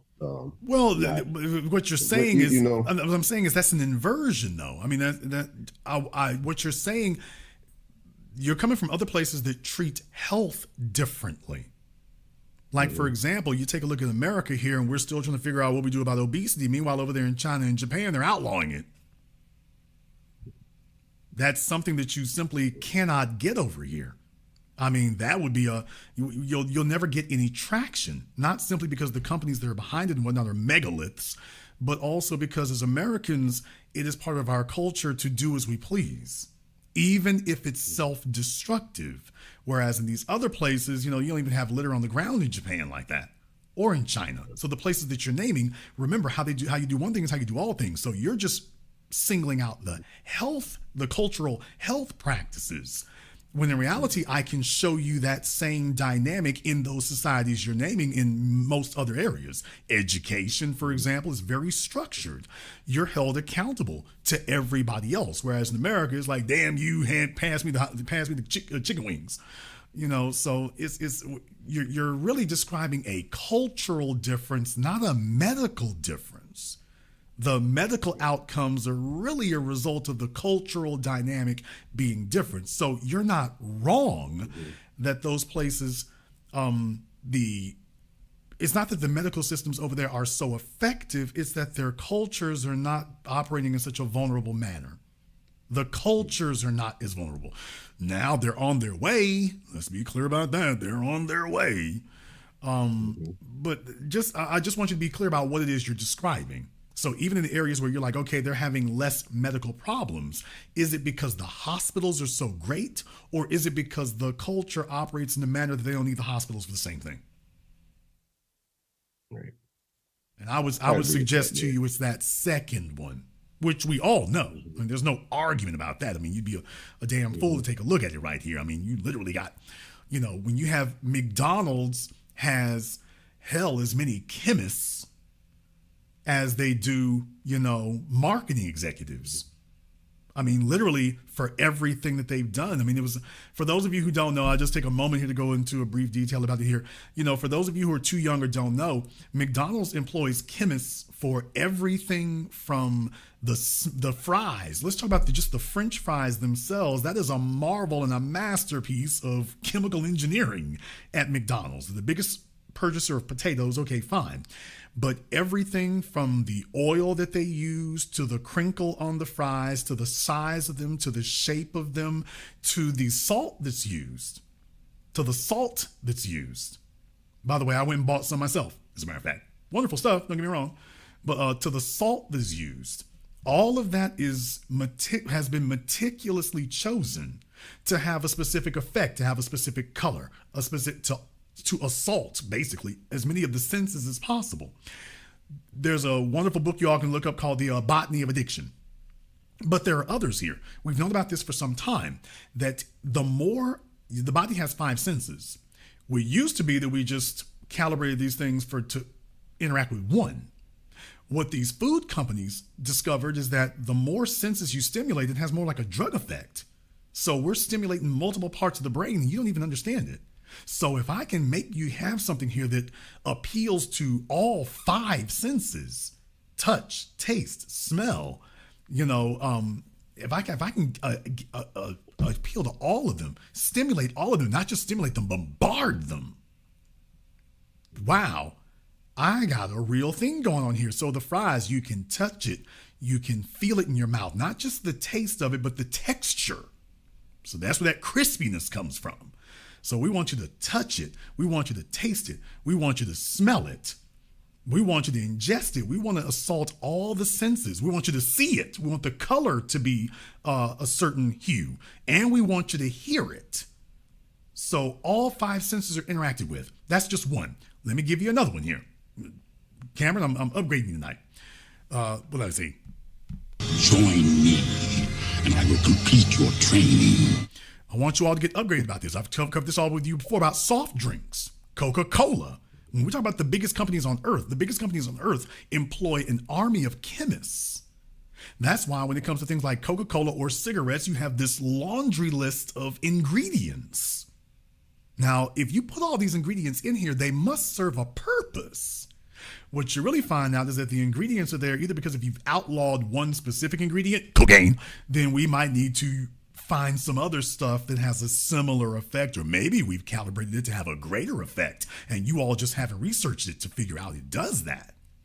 So now you end up with this laundry list of things that are in these drinks. So Coca-Cola, for example, most people don't understand is that Coca-Cola in its natural form, when I'm not talking about the stuff with aspartame or whatever, has almost as much salt as it does sugar. Think about how it tastes. If you think about it for a moment, you realize, actually, you know what? Yeah, that stuff is pretty salty, isn't it? Sprite is a wonderful example. They say lemon lime. Well, yeah, you associate lemon lime as having a tarty, salty taste to it, but do you realize, take a look at the label. Don't believe me, take a look at the labels, people. So you would never think that, by the way, that damn thing's, we talk about the sugar in it, and in reality, it's got damn near as much salt. Why? You know why. Well, this is not a drink. This is a calibrated liquid product intended to touch. You have the 5 sensors on the tongue, bitter, sweet, salt, and the rest of them there. This is made to stimulate all of them. Remember, you're just talking about the tongue, but in reality, the tongue is just simply interacting with the brain. So we're not, by stimulating all those parts of the tongue, we're stimulating the brain. Oh yeah, and one more thing, the five senses, yeah, it's still there too. Take a look at the color of it. Take a look at the texture of it, that carbonation. You can't help but to touch that. Smelling it, it goes straight into your nose. All of us have experienced that. You can't get away from it. The hearing of it, people, the five senses. And from the two of the largest food companies on the planet, McDonald's and Coca-Cola. Don't even think about what's happening over there at Nestle. You don't even want to know what's going on over there. The Germans, the Swiss, whatever, you don't want to know what's going on over there. Let me tell you, those guys doing monstrous things. Monstrous. They're catching up real fast. So what I'm saying is that's the psychology that's behind it and the huge investment that's behind it that continues to this day. McDonald's is always refining its menu, putting new things on it. What in the hell's in that coffee? I've never had their coffee, but I know it's a big seller. And the first thing I'm saying is, okay, McDonald's, you went from fries to burgers to coffees. That's new, and yet it's a big seller. I'll be to the point they got multi-million-dollar lawsuits against them for folks burning themselves and things, but they love their coffee. Now, we all know what's going on over there, Starbucks. How is McDonald's competing with Starbucks in the world of coffee? I wonder if your chemist got to work again. So the places you named, it's not quite like that. The only way they have it is if they import the stuff we make. Then you start seeing the same effect. Down there in Mexico and South America and other places, Coca-Cola's messing them up down there like anybody else. So your statement is, I want you to understand the accuracy of your statement. And it's not so much that what you're saying is wrong. I want you to understand where the fallacy of that is. So we are 69th in cultural health practices, which is very, very true. Hell, we're probably 169th. But it's not that these other places have great hospitals or great health care. Their cultures don't necessitate the acuteness of it that a lot of the things that we have going on over here are actually self-inflicted. Those other folks don't have that yet, but unfortunately they're catching up. Does that make sense? Yeah. I'll let you have the last word. Nothing else. Been listening for, I don't know how long, a couple years or something like that. 150, we all know that's artificial. And, but just keep up the good work. A lot of people out here learning some important information that they need. That's it. Thank you very much for giving us a call here. Yeah, in the chat room, those damn chicken nuggets. I mean, folks are going to sit up here and say we just sound crazy and whatnot. People, I mean, what's in chicken nuggets? That isn't even food, man. That's not even food. If you all have seen the chemical stripping of them and whatnot, that's not even food, man. That stuff's not even food. American seafood, for example, the Food and Drug Administration allows you to put dyes on it. That's why salmon, they color it pink, and the fish at the stores and whatnot, those are dyes. But it's legal for them to do that. It's legal to do that. You can't have a fish that hangs out for 3 or 4 days and looks like that. That's not, anybody who's gone fishing knows that's not a fish. I'm from Louisiana. Any of you who've gone fishing know that's not a fish. That's not a fish. And yet they are allowed to do that. The meat markets at your stores, man, most of that does not qualify as meat. The overwhelming majority does not qualify as meat.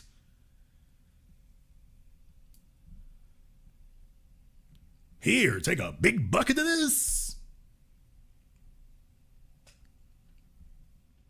We'll see you at the ER. Anybody who's worked for a food producer knows that. Anyone who's worked for a food producer knows, man, you wouldn't believe some of what we up in here doing. You would not believe some of what we are up in here doing. So, I mean, if you got a farmer's market or something, you might be okay. If you go, getting there are certain places where, if you can catch it wild or whatever, if you can get your wild lobsters or whatever. But if you're going to Walmart, if you're going to Whole Foods, if you're going to Kroger's, man, look here, you are getting the best food that chemistry and science can create. It's only one step below if you had those replicators on Star Trek. And no, I'm not joking. Call from America 612. You're on live with The Business. What's your name? Where you calling from? How you doing? My name is E, calling from Brooklyn, New York. E from Brooklyn. What's on your mind? Say, I was curious if you had heard of the case of the New York art dealer from Sycamore Jenkins, Brent Sycamore, who traveled to Rio recently and was found stabbed to death in his apartment. And they caught the guy who had visited him as a Cuban guy. The dealer was like 75 years old, and the guy who visited him was like 30 years old. He's Cuban. And they found him with $3,000. And they think he took it from the guy Sycamore. And I've been reading this online because I follow art, some artists. And I was curious if it seems like it fits into this passport bro phenomena. He's of a different stature. He's crazy famous, was crazy famous in the States and a power art dealer, but it still seems like it fits. No, look, there are enough. This is not new, okay? This is not new. This is what colonialization was supposed to be all about, to dominate areas so you can come and go as you please. And of course, to the winner go the spoils, which includes your people. And any sexual conquest is always part and parcel of colonialization, period. So you got all kinds of people who want to get their little colonialized, fetishes on and things. But the bottom line is you're rolling the dice, man. You're rolling the dice. You have a lot of would-be Jeffrey Epsteins out there. You're rolling the dice. So you might be like, okay, there's a particular kink you would like to get on and whatnot, but you want to go to a place where loose lips ain't gonna sink ships and it'll be hella hard to find whoever you were running with. Everybody don't want to go through what Diddy going through. Everybody doesn't want to have to be exposed to that extent. So a lot of them are like, look, this would just be a whole lot easier if I go someplace where the only way this son of a gun can find me is if he somehow gets a passport to America and we bump into each other by accident. So you never know what's going on in that regard. You got people, if they're married or if they're living heterosexual in New York, but they want to do things differently somewhere else and just let it all hang out. Or there's other things that are going on. Remember, we did the story here earlier about Lizzo, about Diddy and things. They're going overseas into places where they can do all kinds of wild, crazy things that just aren't going to fly culturally over here. So there's a number of different things that could be going on, especially if you got somebody with some money. They got some money, they might know some other people. And that can lull you into a false sense of security. You can be lulled into a false sense of security that your money is straight and you might be this dude up in New York. Yeah, but you're in Venezuela now. And you just another fella and you've just come a long way to disappear. Here's the problem. The problem is your family has rights in New York. If something happens to you, your mom, your dad, your sister, your brothers, they can show up at the courthouse in New York and they have rights. You ain't got no rights in Colombia. You ain't got no rights in Dominican Republic. You don't have any rights in Mexico. Your ass disappear. If they find you in the middle of the street, the best that can happen is the State Department try to do something. Here's the problem. The State Department can really only help you if you're still alive. The State Department can't do nothing for a fella dead in the middle of the damn street in Cancun. State Department can't do anything for you. You're just dead. And if nobody says anything, you're just dead. You're just gone. And the further south you go, the worse it gets. So if dude found himself some little, thug loving somewhere and whatnot, I'm like, okay, that's fine. You're taking your chances, especially if you're elderly and he's younger. That young man could strangle you to death with his bare hands. Or if he bring a partner with him, you talking about we gonna have multi-syllabic sexual interaction, and then them two dudes decide, hey, you're more valuable to us dead than alive. Or your young fella is a trick to a bunch of other dudes, and he owed money to somebody. Yeah. And then dude is like, hey, look here, if you don't bring Pops down here so he break it off, we coming to see you and your people. Next thing you know, he's like, hey, I got to do what I got to do because I live down here. And they like, hey, either you go or I go.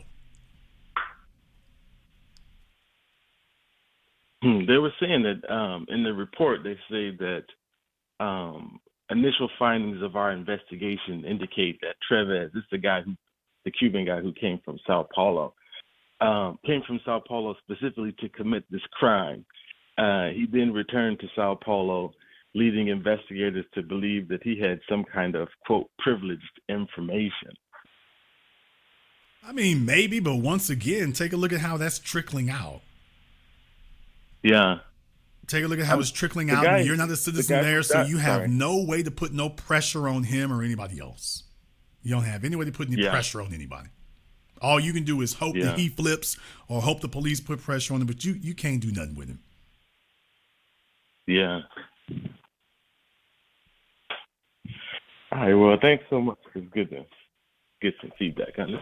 Thank you very much for giving us a call tonight. Let me get caller from area code 678. You're on live with The Business. What's your name? Where you calling from? Maurice Lytle. Okay. This Atlanta, fellow Georgia. here is locked in Mortal Kombat with his phone. We'll give him one more try here. What's your name? Where you calling from? Maurice Lytle from Atlanta, Georgia. Okay. What's that name again? Maurice Lytle. Okay. Maurice from Atlanta. What's on your mind? Now, I'm not talking to you. Cut me off. I've been dreading calling. Just wanted to get this out. A little nervous. Just bear with me, brother. So I'm originally from Ohio. I met the mother of my children when I was like 24, 25. Okay? So, make a long story short, see her at the club. Within like a couple hours, I had her legs in the air. All right, boom. So at the time, I had a girl, and she lived in Washington, D.C. Now, we went to school together, so I hadn't seen her since we went to school together. So she had gotten married and moved on and had a lot of accomplishments. She went to Carnegie Mellon, prestigious school, bachelor's degree, whatever. I was in the streets. When she met me, 2 pistols, I come from that other life. She worked her way up because she knew I had a girl side piece. She worked her way up from number 3 to number 2. She wanted that number 1 spot. She got pregnant by me, and I went to prison. When I got out, I got with her. We moved to Atlanta. Before I left Ohio, the girlfriend that I lived with, she said the realest shit to me, I never forget it. She said, everything that you did to me, this girl is going to do to you. So now I find myself in Atlanta, never had a job, no education, no nothing. She lived in D.C. She lived in PA. She moved right down here, worked at the CDC, making 6 figures. I'm sitting at the house watching our kids. She got pregnant with my son. Now she's like the provider and all that. Your son? Now I finally got my shit together, went to school, went Atlanta Tech, I'm a welder, this, that, and the third. The point I'm making is, because we're not together now, our daughter just turned 18, got accepted to Georgia State.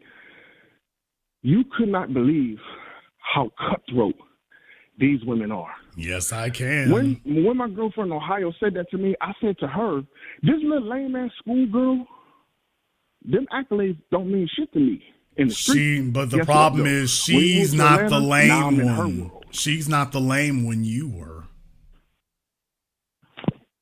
Nah, bro. I can get on Zoom if you want me to. I am who I say I am. No, sir. No, I'm saying that. No, sir. I'm saying that if you were naive enough to get a woman pregnant and give her leverage over you, yeah, she's not the nice. You was talking about this little lame schoolgirl. I'm just letting you know. No, she wasn't the lame one you were. She wasn't the naive one. If a man does, as soon as a man gets a woman pregnant and gives her leverage, you're exposing who the naive one is. Females are not naive. Women understand that pregnancy is power. over a man. Pregnancy is power. Once she got your kids, she knows I got the system behind me. I hear you and I understand what you're saying, but at 25 in the streets, I ain't care about none of that. Here's my question, because I can just go on forever about this. In my mind, I'm the best thing in the world, not just to her, to any woman. But was I really? Or was I her last train leaving, even at 25? No. You were not the last train leaving. You're also not the best thing in the world. The reason I say that, you're also not the best thing in the world to a female, because a male who makes non-strategic decisions that put him at a terrible disadvantage and leave him at the mercy of another person, that's not a leader. Now, he might tell himself all kinds of things about himself, and he might look at males that he considers to be beneath him and tell himself, well, I'm better than them. Actually, probably not, because you've put yourself under the power and subjugation of another person, particularly a woman, and your fate is now in her hands. If she decides to go in on you, there's nothing you can do. And that's what, and see, here's the thing. I'm so glad you said that, because like years ago, just sitting down talking to her, I said, listen, at 25, 26, you ain't want to be with your husband no more, so you start fucking around. And let's be clear, it wasn't just me she was fucking around with. But I'm saying the doctors, the lawyers, the judges, basketball players, the lobbyists, because she did live in D.C., this is your pool of men in your prime. But you came back to your hometown and dealing with a nigga from the projects? She had power over you. You were weaker than her, you were less intelligent, and you were no threat to her. Anytime she wanted to pull the plug on you, she could. Furthermore, the men where she was at before were probably smart enough not to get her pregnant and give her leverage over them, because they saw she was devious, and they were smart enough to say, yeah, we're not giving you power over us. The most powerful thing a man can do is, if a female he has sexual access to, if you've made the decision that it will go this far and no farther, and then you stand on that. When a man gets a woman pregnant, that isn't her last train leaving, that's his last train leaving, because this woman now is going to be in charge of your genetic legacy. She has all the power. Okay, now you saying, I know you dropping bombs though. She's got all the power and all the influence there. Thank you very much for giving us a call. He's having Obama phone issues, but the bottom line here, man, is when a male gives a woman leverage over him, this guy's not leading. He's telling himself about how great he thinks he is. Dude, you can't be that. You just told me she got leverage over you. You're great compared to who? See, she's supposed to be chasing you. She's supposed to be producing for you. If the only thing she was good enough, first of all, if you're talking about she was married when you met her, this chick ain't supposed to get nowhere near pregnant with you. She got a husband. What kind of scummy broad are we sitting up here? Fellas just said, I was in that jail. I'm just like, okay, and this is how they stay messed up like that. But at 25, you're not thinking about that. Yeah, by 35, it becomes all consuming. Because think about where you would have been by 40 if you hadn't gave her leverage when you were 25. Think about where you would be. Now, if you're just leaving it to the side, well, we don't think about that. Yeah, it's kind of painful to think about that. Yeah. No, it's a married chick. She's scummy. She's for the streets. The fellas in D.C. were smart enough to say, yeah, she a gutter broad, and left her where she is. She come back to Atlanta, and here you are. Sure, put some shackles on me. I'm good. Okay. 20 years later, men have to make strategic decisions that put you at an advantage. If this chick is not built for nothing better than that, that's what you do. Ladies, for those of you out there and whatnot, you got some little Pookie Bear. It would be, here's the mistakes that you women make with your Pookie Bears.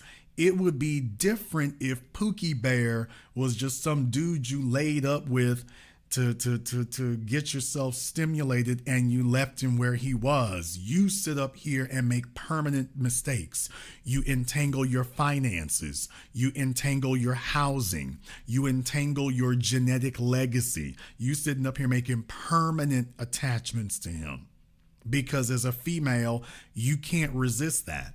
If you keep throwing your legs open, you're making a commitment every time you do that. And you're telling yourself you're in control. The only way that that cannot occur is if you lose yourself as a woman and sex means nothing, in which case you're useless to men now, because if sex means nothing, then sex with you means nothing. Or you're going to have to try to turn Pookie Bear into Build-A-Bay, which will not happen, because as long as he has sexual access to you, he's like, I was able to get sexual access to you making $5,000 a year. Why do I need to suddenly make $75,000? So ladies, it would be different if you all had a Pookie Bear and then it's just you left him way back there somewhere. But the problem you all keep running into is Pookie Bear. You try to make him a stand-in for a producer. Now he's got access to things he should never have access to. Things that will be permanent. Y'all got a kid together. Well, guess what? If you got a kid with Pookie, you Pookie's woman. You're Pookie's woman. That's what you gonna be. Your law degree means nothing. You are Pookie's woman with a law degree. That's what you are. Tough reality. Sit on it. That's where you are. And what you will be doing is you'll be stuck trying to see, well, I'll be damned, can I find a sucker? Now you're going to become predatory. Let me go find a sucker. Let me go find a sugar daddy. Let me go find some dumbass. Let me go find a lame. Let me go find some beta. Let me go find that instead. And that's where you get stuck. Here's the problem. You still the same hoe you always been. Oh, did I just say that right there? I sure did. And deal with it, nigga. You're the same chick you always were. You're the same one you always were. So you might be able to throw your legs around somebody, but you gonna be the same chick. So ladies, I'm not even judging you for having a Pookie Bear. I'm not even judging you for that necessarily. What I'm saying is Pookie Bear is supposed to have an expiration date, and you're supposed to be able to lock the door on him and leave him where he was.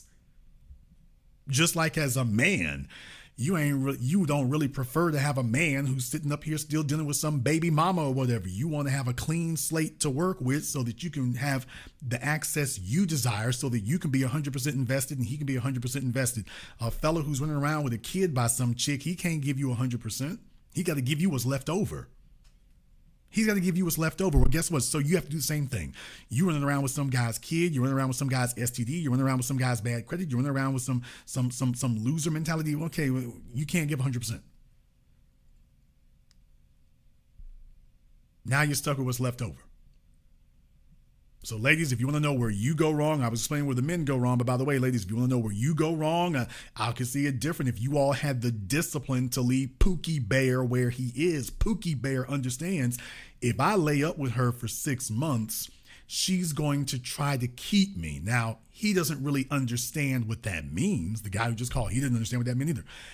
Pookie Bear thinks that you're trying to keep him because you quote unquote love him. That's not it. You have the sunk loss fallacy. You done gave him so much unearned sexual access for so long, you're trying to redeem the value of it because you realize you ran your value down. The problem is you can encourage and motivate him to come over to your house and have sex. What you can't do is encourage and motivate him to become a producer and a go-getter.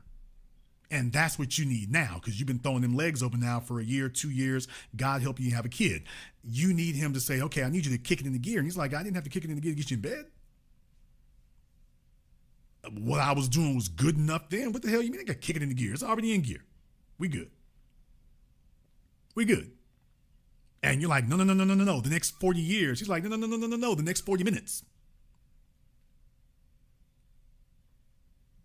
So he thinks that you in love with him and you're trying to, quote, keep him. No, you trying to kick him into gear and say, hey, I need you to elevate this. So I'm on your ass because you need to do more. And now I've given you so much that other men are now excluding me. So now you owe me some productivity. Now females become irrational. But she's becoming irrational out of necessity. She can't help it. She's stuck with you now, which was your plan all along. This is why Pookies are very, very quick to get you pregnant, because he knows he's nobody's prime option. Let me hurry up and get you pregnant so you run out. So I take your options from you. By the time she realizes, by the way, yeah, I'm going to have a Pookie. I got leverage. Yeah, you got leverage over a loser. Congratulations, you have leverage over a loser.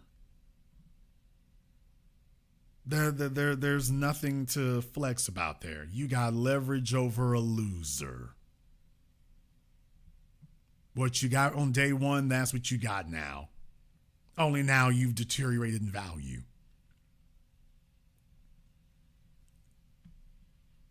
Call of America code 813. You're on live with the business. What's your name? Where you calling from? Be up till like 4 in the morning and get up for school like 7. Like, it was nothing. Over. Right. That's funny. And this dude is on his Uber. Your family's down here? Yeah, well, I live in Cuba. Okay, cool. But I have people here in Cuba and some in Miami. Can you go back and forth to Cuba? Or is it like restricted? You can collect them. Okay.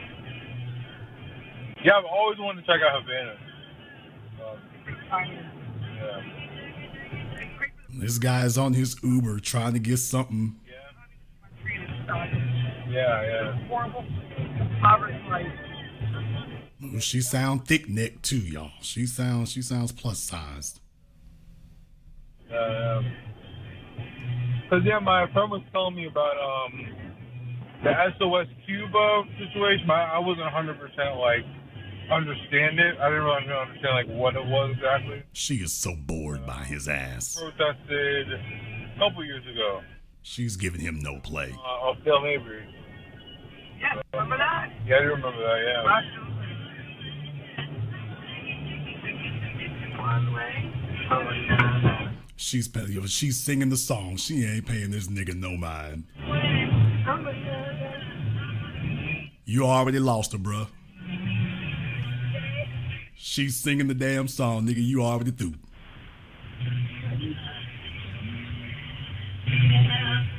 Y'all see, she's singing this old damn. I forget who it was who made that song one way or another. Is it these boots is made for walking, dude? Nigga, she ain't even paying you no attention.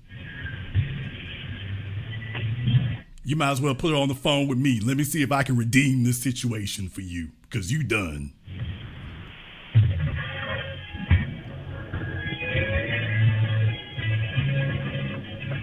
So many geek codes.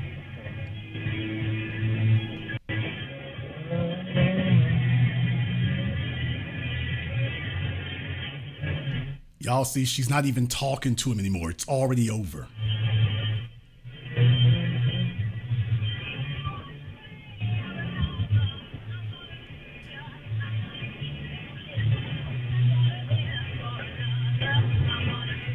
She ain't even talking anymore, y'all. She ain't even talking no more. These are the passport bros right here. He done run out of money. She's like, the conversation is lame. She's not invested in him. There's no conversation going on. She's like, I don't see where this is going. He talking about Cuba. I ain't even been to Havana. And she's like, all right, broke nigga, next.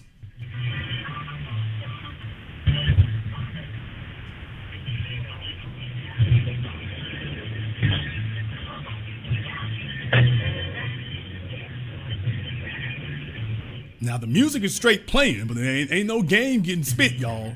The music is just straight playing. She just she's sitting in the backseat of that damn car looking at the city skyline go by.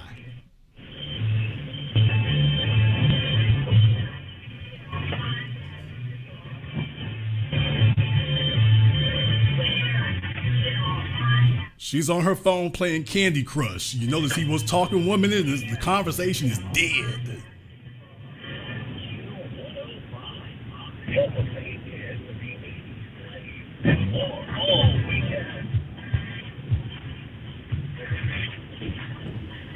I don't know what radio station it is. He's got area code 813, so I don't know what radio station it is.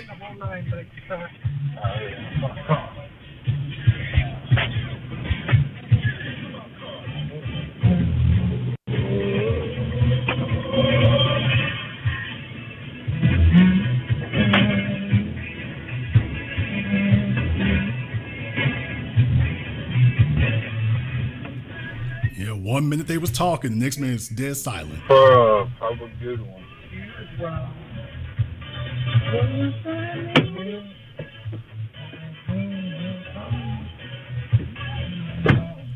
Oh, he just dropped her off.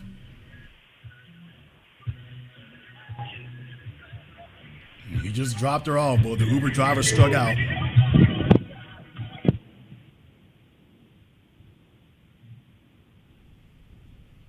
Hello? Little late for that now, isn't it? Why don't you go bring her back? We were enjoying the conversation.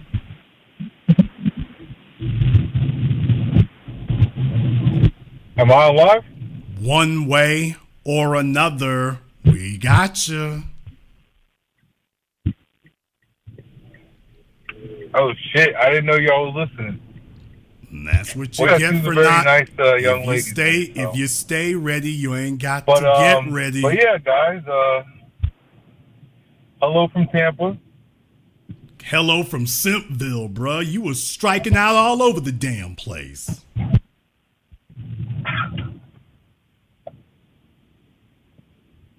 Y'all killing me. How long? How long was I on? How long have I been on? Long enough.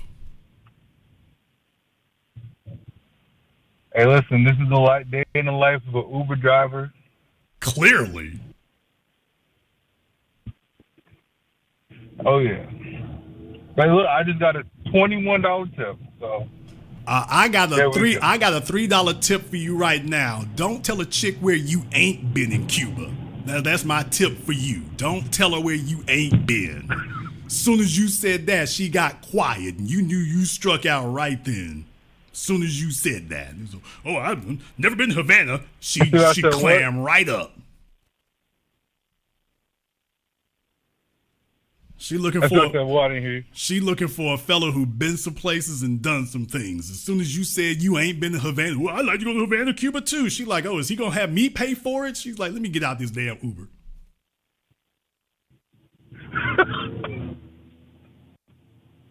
Good point, Jason. Good point. Soon as you said that, bro, she went totally silent. As soon as you said that, she starts humming the damn song. As soon as I heard her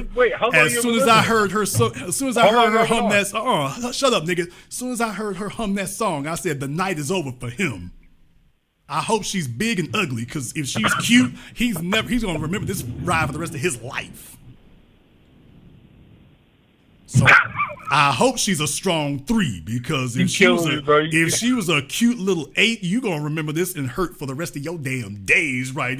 Yeah, I've never been to Havana. She shut right up and she started humming the damn song. One way or another, I'm gonna get the hell up out this Uber. Bro, you cooking me, bro. You cooking me. She's like, one way. What model car? Damn, you're right, bro. What model car do you drive? What model car are you driving?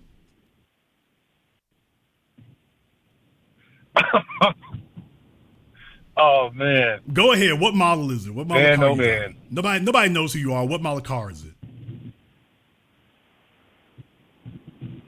All right. Well, my name is Jake, and I am driving Uber. What model? I did watch your IT workshop, so I am in. Slow down. Just slow down, Jake. I asked a question. Now, is that a Buick or a Toyota or a Nissan you're driving? You're kind of breaking up. Hold on. What did you say? Is that a Nissan you driving? Nah, Mazda. Okay. She was trying to kick out that damn hatchback. As soon as you said Havana, she was trying to kick out that damn hatchback to see if she can just jump out the back of it.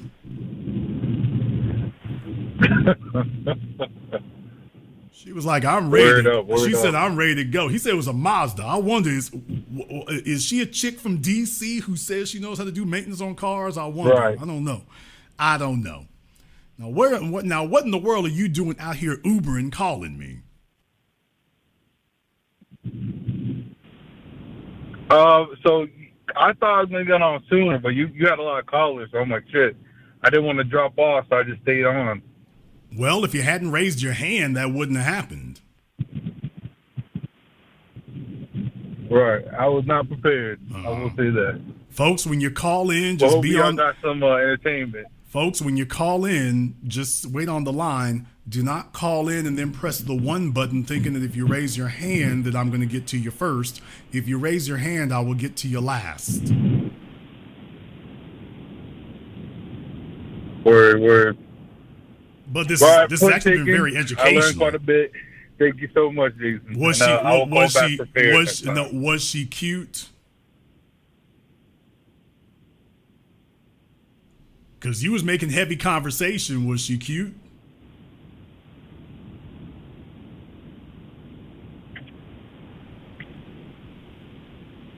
Oh? Yeah, I said, was she cute?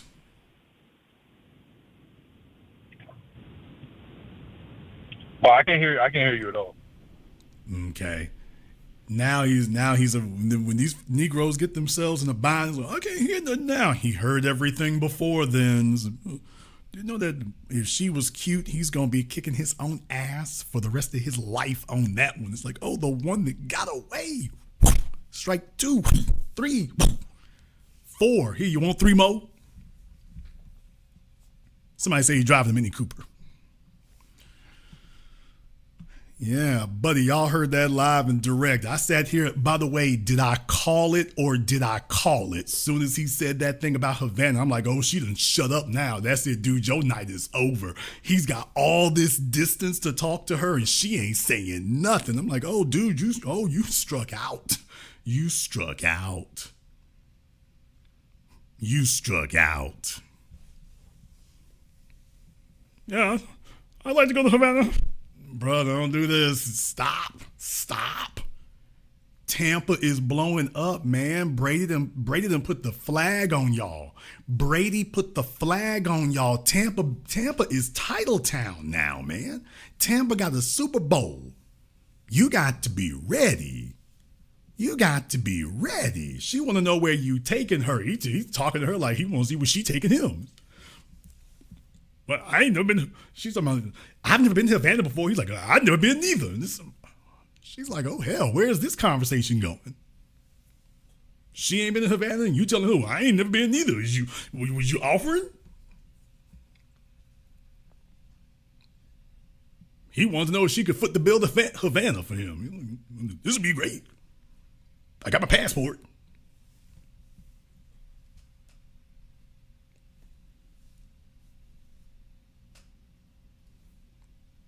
Oh, and whose music was that playing? I'll be damned. Do y'all think that was his music playing in the car?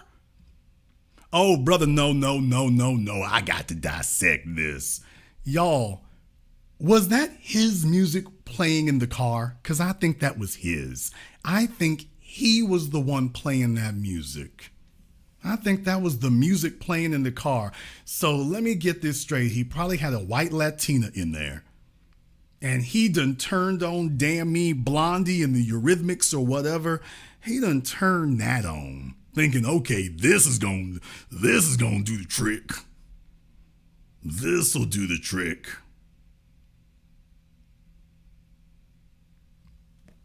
I'm telling y'all that was his music. That was him. He's like, okay, look, he done found the damn whitest station he could. So y'all know she probably blonde with cowboy boots. And he was just like, oh, this'll work. This'll work. Let me see. Yes, you're listening to KMAYO, your station for the songs from the 60s, 70s, and 80s.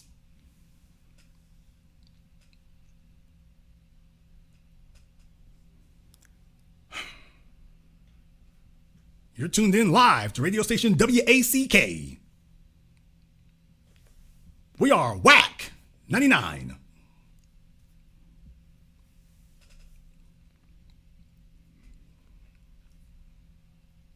Playing a bunch of damn Billy Joel. Playing a bunch of Billy Joel and Sonny and Cher, and he's sitting up there in that front seat thinking he's killing it, boy. He's like, by the time he gets her there, hey, you're really good, Leroy. You're really good, Jamal. You're not like the others. And He didn't even know how to play the cards right. This is how new they are. He didn't even know how to play the cards right. He got the wrong damn station and everything. Fellas, you don't turn on the music that she listens to. Y'all aren't educating. If you want to play something, play the music that you listen to, but don't play no damn headache music. Don't play no damn thump and bump music. You play some, the problem is if you don't have a musical repertoire, you can't do that. This is the time to turn on that Marvin Gaye. This is the time to turn on something with a message to it. This is the time to turn on something with a message. This is how you stand out. You turn on something with a message. This is when you gotta have some jazz. I mean some real jazz. Throw that Joe sample on them. Throw that George Benson, Give Me the Night. Oh man, y'all don't even want to know about that. For the younger fellas out here, when you throw that George Benson, Just Give Me the Night on them. This a Friday? How you gonna do that, man? How you gonna do that? Dude, if he had that George Benson Just Give Me the Night bumping, dude, are you serious?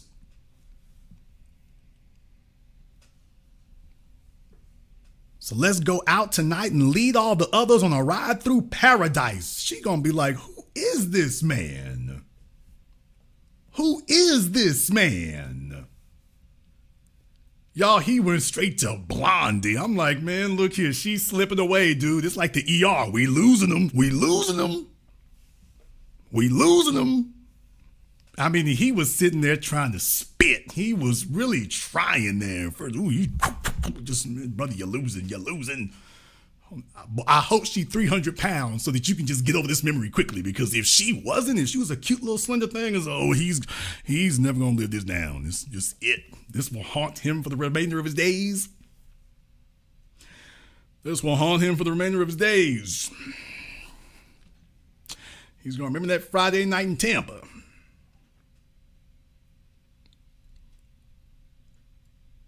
And the one that he was sitting there having to listen to Blondie all that damn time, he's like, it was hurting my soul here. But I figured he thought he was making inroads. He thought he was making headway. Oh, man.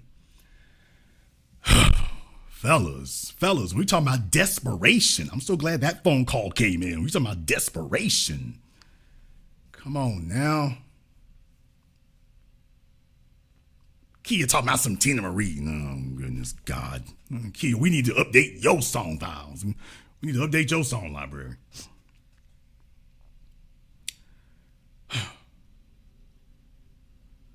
That's what I'm saying. Project Leroy, she probably sitting on Instagram putting up stories talking about this lame-ass Uber driver. She's like, this is why I hate Uber. You just know she throwing up some stories on Instagram or someplace, and this is why I hate Uber. Yeah, I like listening to Billy Idol too. She's sitting back there she's trying to hum the song to keep you from talking. She's like, we got about 2 more miles. If this song will hang in there for 3 more minutes, let me just hum my way through this. And when I heard her, as soon as she started humming the song, I'm like, oh, dude, she done shut you down. The night is over. The night is over for you. I don't know what you thought was about to happen, but yeah, the night is over. And this is how it's going everywhere else. Project Leroy says she's switching from Uber to Lyft. Next time she needs a ride, she calling Lyft. She's like, bring me the pink pill. Let me see a little pink light when it comes over here. She sees something look like a blue light, she gonna turn around.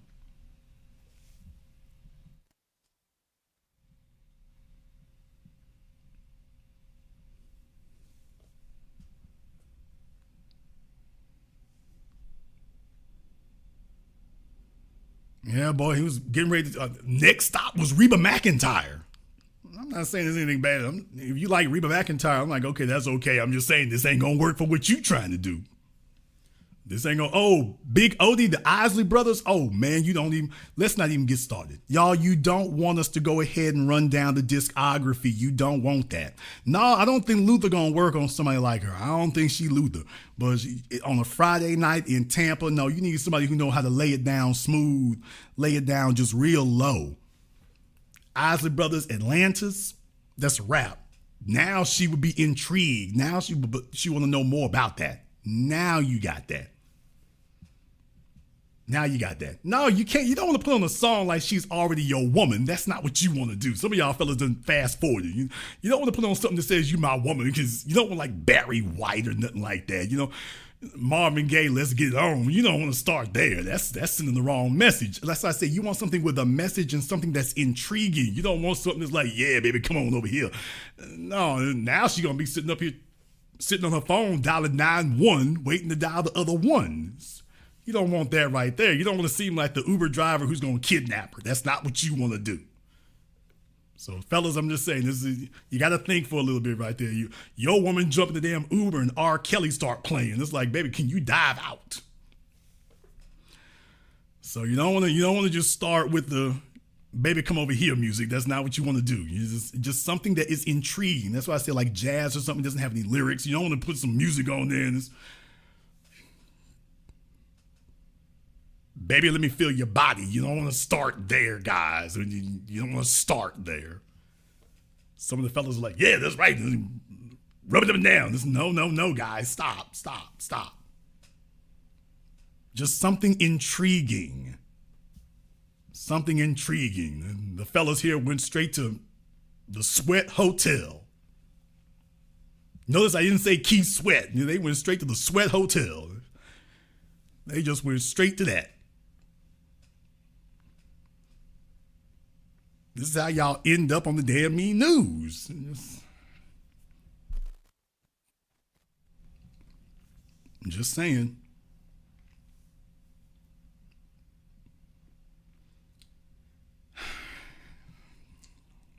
Well, then, like I say, if he had played his cards a little bit better, we probably could have helped him a little bit more. So, hey, I'm not a miracle worker. There's only so much I can do. Okay, there's only so much I can do. Folks, I understand it's rough out here. Feelings are feelings. You want what you want. Nobody wants to be alone like that, but I'm just warning all of you from here on in. It's been 4 hours. Hope we made up for the last programs we did here, but I'm just letting you know, man, the game has changed and there's everybody for themselves right now. Especially for you women out there. Ladies, it is cutthroat. It's no holds barred. It's no rules. You're going to get it how you live. But hey, ladies, can we just say you created this situation? You can't democratize sex and democratize sexual access and intimacy and think that there won't be consequences for it. Women said they don't want there to be any more rules. They said they want to operate like men. Well, guess what? Your sisters are treating you like they think men would. And men wouldn't even do this. Men wouldn't even do this.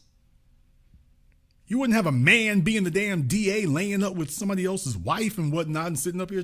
The men wouldn't do this. The women are way past the men.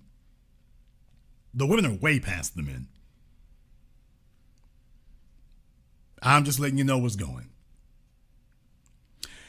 We're going to go ahead and wrap things up here tonight. If you are new here to the business, welcome to the channel that all your favorite YouTubers love to hate watch. All of them learn from it, and everything you've heard here tonight, you will hear all of them saying it next week. But you heard it here first. Click that red subscribe button. Click that yellow notification bell. Join us each and every time that we are here. If you have not joined our Patreon, the link is in the description. You definitely want to go ahead and check that out as well. The link is in the description. We do it every Saturday, 12 noon Central Time. You are welcome to join us. Got something in particular I want to discuss here tomorrow financially. So for those of you who are on Patreon here, get out your pens and your notepads. You're going to want to keep track of this. I want to thank everyone, and I do mean everybody who has contributed to tonight's program on PayPal, Venmo, Super Chat. Thank you very much for your support. For those of you live or recorded, I see everyone who does that. I respect everyone who does that. Thank you as always. I want to thank all of you for tuning in to tonight's program. Let me just go ahead and say it here to all my long haul truckers, my night shift nurses, my warehouse workers, my self-employed people. We've been on here for a few hours now, but I'm glad we were able to stick through you here, at least halfway through your shift. Very glad to serve you all. And this concludes this broadcast of The Business. I am your host, your brother, your humble servant, Mr. Jason Black. And until next time, all of my brothers and all of my sisters from around the world, remember, handle your business or your business will handle you.